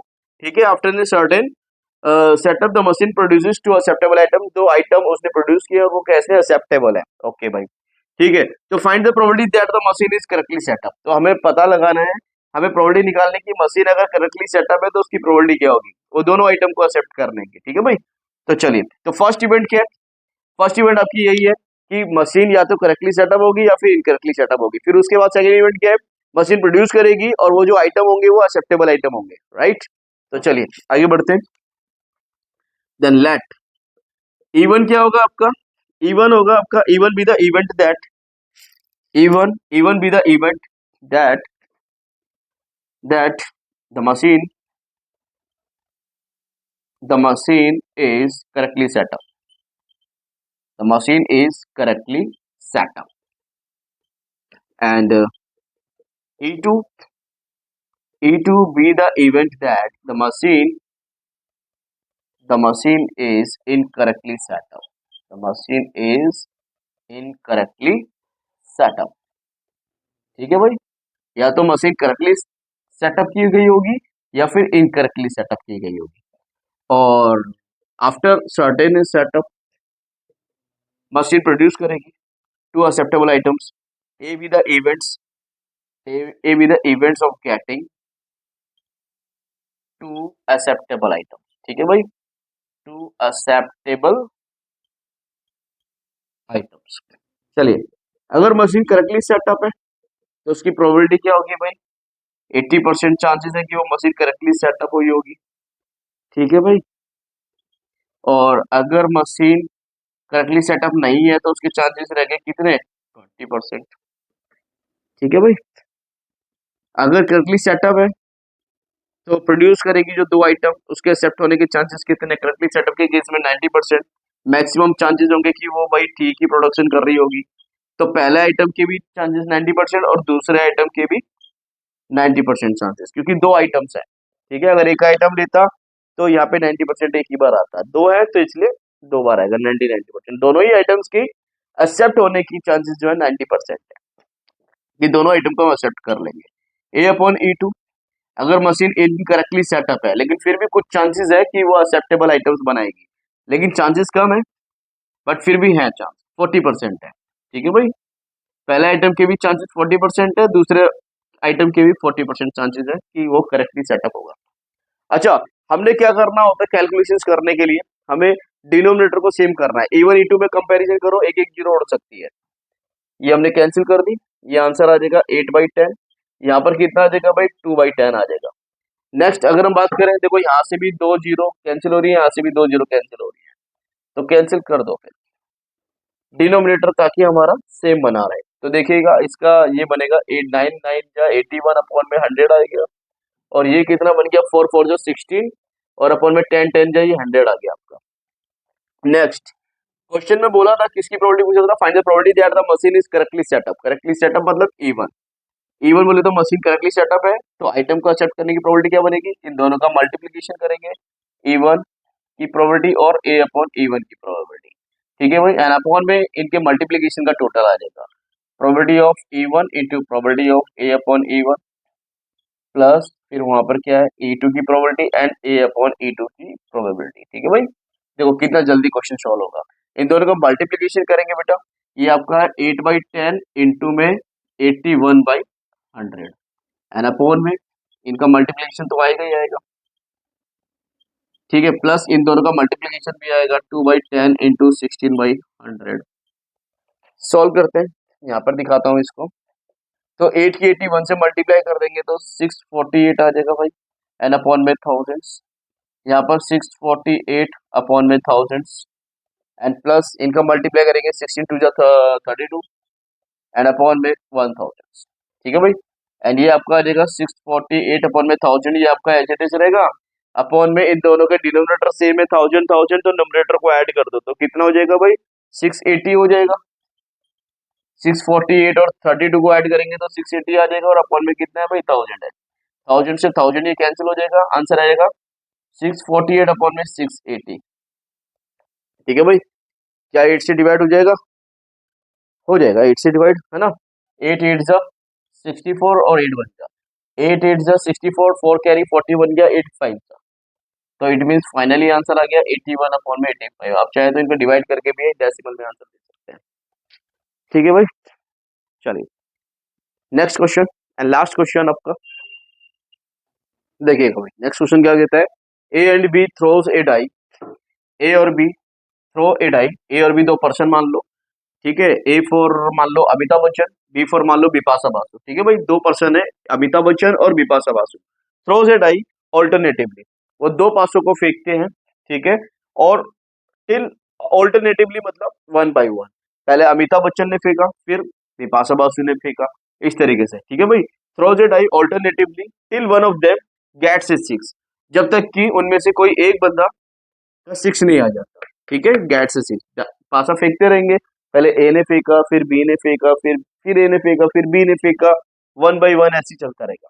ठीक है भाई, और देखो मैं यहाँ पे दिखा देता हूँ, जैसे ए एंड बी की बात करूं, पहली पहली बार पहले ए ने फेंका, फिर बी ने फेंका, फिर तीसरा नंबर फिर ए का आया, फिर चौथा नंबर बी का आया, फिर पांचवा नंबर ए का आया, फिर छठा नंबर किसका आया, बी का आया, और ये ऐसे ही चलता रहेगा जब तक कि सिक्स नहीं आ जाता। ठीक है भाई, अच्छा फिर क्या बोलते हैं, एंड विंस द गेम, जैसे ही 6 आ जाएगा वो गेम को जीत जाएंगे, खत्म। जिसका भी 6 आ जाएगा वो गेम को जीत जाएगा। आगे बोला find their respective probabilities of winning if A starts first, उन दोनों के ही जीतने की, फाइंड देयर रिस्पेक्टिव, उन दोनों के ही, find their respective probabilities of winning, दोनों के ही जीतने की प्रोबेबिलिटी इसमें निकालनी है। इफ ए स्टार्ट्स फर्स्ट, अगर ए पहले स्टार्ट करता है तो। ठीक है भाई, हमने भी मान लिया कि अगर ए पहले चलता है तो दूसरी बारी बी की आएगी, फिर तीसरे नंबर पे इसका 6 नहीं आया तो फिर ए चलेगा, तीसरे नंबर पे इसका भी 6 नहीं आया तो चौथी बारी बी चलेगा, पासा फेंकेगा, इसका भी 6 नहीं आया तो फिर इसी तरीके से चलता रहेगा जब तक कि 6 नहीं आ जाता, ध्यान रहे। ठीक है भाई, तो चलिए, अच्छा तो भाई पासे को फेंका जा रहा है। अब जरा मुझे ये बताओ कि एस को हम मान लेते हैं sample space, let S be the sample space of throwing a die. एक पासे को फेंकते हैं तो सैंपल स्पेस बेटा क्या क्या बन सकता है, पॉसिबल आउटकम्स क्या होंगे, 1 2 3 4 5 एंड 6, यही बनेंगे हमारे पॉसिबल आउटकम्स। ठीक है भाई, अच्छा और 6 आने पर वो जीतेंगे। ठीक है, तो 6 आने पर जो प्रोबेबिलिटी आएगी getting a 6, P with the probability of getting a 6, 6 आने की प्रोबेबिलिटी होगी 1/6। ठीक है, इसको मैं डिनोट कर देता हूँ, एक कम करता हूँ, पी से डिनोट कर देता हूँ दैट पी, और क्यू से मैं डिनोट कर देता हूँ नॉट पी, मतलब पी ना आने की, है ना, मतलब 6 ना आने की प्रोबेबिलिटी। तो 1 में से 1/6 को माइनस करेंगे तो 5/6 होगा। भाई अगर 6 नहीं आ रहा तो 6 के अलावा जो नंबर बचे हमारे पास, 5 नंबर बचे, तो उनकी प्रोबेबिलिटी क्या बनेगी, 5/6। ठीक है ना, 5 में से कोई भी आ सकता है। तो अगर 1 2 3 4 5 कोई आता है तो वो जीतेंगे नहीं, केवल 6 आने पर ही जीतेंगे, और 6 आने की प्रोबेबिलिटी क्या होगी बेटा, 1/6। ठीक है भाई, अच्छा अब हम बात करते हैं कि ए के जीतने की प्रोबेबिलिटी क्या होगी, ए विंस। ठीक है भाई, भाई ए या तो पहली बारी पे जीतेगा, पी आ गया, जीत गया, खेल खत्म। प्लस पहली बारी पे नहीं जीतेगा तो फिर हो सकता है कि वो तीसरी बारी पे जीतेगा, क्योंकि तीसरी बारी पे उसका नंबर आएगा, तो मतलब कि 2 बार तो क्यू आया होगा, मतलब क्यू का मतलब 6 नहीं आया होगा, तीसरी बारी पे 6 आ सकता है। ठीक है, ऐसे ही क्या पता पांचवी बारी पे आया हो, मतलब क्यू में लिखूंगा भाई 4 बार, 4 बार तो नहीं आया होगा, हो सकता है पांचवी बारी पे जीत जाए, और हो सकता है सातवीं बारी पे जीते, इस तरीके से चलता रहेगा भाई। ठीक है, तो पी का मतलब है भाई आपका, पी को भी एज इट इज रखो, ये आपका हो गया क्यू स्क्वायर इंटू पी, ये आपका हो गया क्यू की power 4 into P plus dash dash dash, ऐसे चलता रहेगा। पी की वैल्यू भाई आपकी 1/6, क्यू की वैल्यू आपकी 5/6, और इसका स्क्वायर और इंटू में क्या है, पी बोले तो 1/6 प्लस क्यू की वैल्यू फिर वही 5/6, उसकी power 4 into 1/6 plus test steps. अब आप देखिएगा 1/6 1/6 1/6 कॉमन ले लें, 1/6 तो क्या बचेगा, इधर क्या बचेगा 1, इधर क्या बचेगा 5/6 का स्क्वायर, प्लस इधर क्या बचेगा 5/6 का whole power 4 plus test steps. ठीक है भाई, क्या ये आपको लगता नहीं कि एक जीपी बन रहा है? इनमें रेशो सेम आएगा, ये अपॉन ये करेंगे तो 5/6 का होल स्क्वायर ही आएगा। इवन ये अपॉन ये करेंगे तब भी 5/6 का होल स्क्वायर आएगा। ठीक है भाई। तो ये आपका एक जीपी है और ये रुकने का नाम नहीं ले रहा। मान लो कि अगर 6 नहीं आया किसी का तो खेलते रहेंगे सुबह से शाम, शाम से रात, रात से सुबह, सुबह से दोपहर, दोपहर से फिर वही शाम रात। 2 दिन हो गए, 3 दिन, 4 दिन, एक हफ्ता, महीना, साल, ऐसे बीत जाएगा। मतलब कुछ एंड नहीं पता इसका कि कहाँ जाके रुकेगा। तो it is an GP, it is a GP है बेटा। और जीपी में सम टू इन्फाइनाइट का हम फॉर्मूला लगाएंगे। और सम टू इन्फाइनाइट का जो फॉर्मूला होता है बेटा वो आपका होता है ए अपॉन में 1 - r। तो लगाइएगा 1/6 ये एच इट रहेगा। ए का मतलब फर्स्ट नंबर क्या है आपका, फर्स्ट टर्म क्या है आपका 1 है। एन अपॉन में 1 माइनस रेशो क्या बनेगा भाई, ये अपॉन ये करेंगे तो रेशो बनेगा 5/6 का होल स्क्वायर ही आएगा आपका। इसको फर्दर सॉल्व करते हैं। 1 अपॉन में 1 माइनस का स्क्वायर करेंगे 25 अपॉन में 36 आएगा। सॉल्व करेंगे तो ये कितना आ जाएगा, इसको आप सॉल्व करेंगे, मैं सॉल्यूशन इसका यहाँ दिखा देता हूँ। तो ये आपका आ जाएगा भाई, ए के जीतने की जो प्रोबेबिलिटी होगी वो क्या होगी 1/6। और ये आपका 1 अपॉन में 36 1 जा 36, 36 1 जा 36 माइनस 25 करेंगे तो कितना आ जाएगा 11 अपॉन में 36। ये ऊपर जाके रेसिप्रोकल हो जाएगा, उल्टा हो जाएगा। 1/6 इंटू 36 ऊपर गया, 11 नीचे, 6 से 36 को कटेंगे तो 6 आ जाएगा। प्रोबेबिलिटी आ गई 6/11। ए के जीतने की प्रोबेबिलिटी 6/11।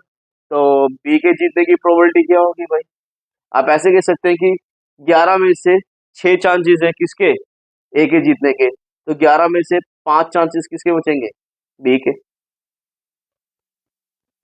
समझ रहे हो बात को, या एक बार ऐसे कह सकते हैं कि 11 में से 6 बार वो जीत रहा है तो 11 में से 5 बार वो जीत रहा होगा बी। ठीक है, आप ऐसे कह सकते हैं 1 में से इसकी प्रोबेबिलिटी माइनस कर दो 6/11, तो ये आपका आ जाएगा कितना 5/11। 11 बन जाए 11 माइनस 6 5/11। ठीक है भाई, दोनों की जीतने की प्रोबेबिलिटी निकल गई। इसी के साथ हमारे सारे जो एनसीईआरटी के जो एग्जांपल्स थे वो सब फिनिश कर दिए मैंने। और नेक्स्ट वीडियो एक और बनाऊंगा प्रोबेबिलिटीज की, और उसमें मैं आपके पीवाईक्यू के कुछ क्वेश्चंस डालने वाला, इंपॉर्टेंट इंपॉर्टेंट क्वेश्चंस डालूंगा। ठीक है भाई, तो इंतजार करिएगा नेक्स्ट वीडियो के लिए। Okay, thank you, bye bye, take care.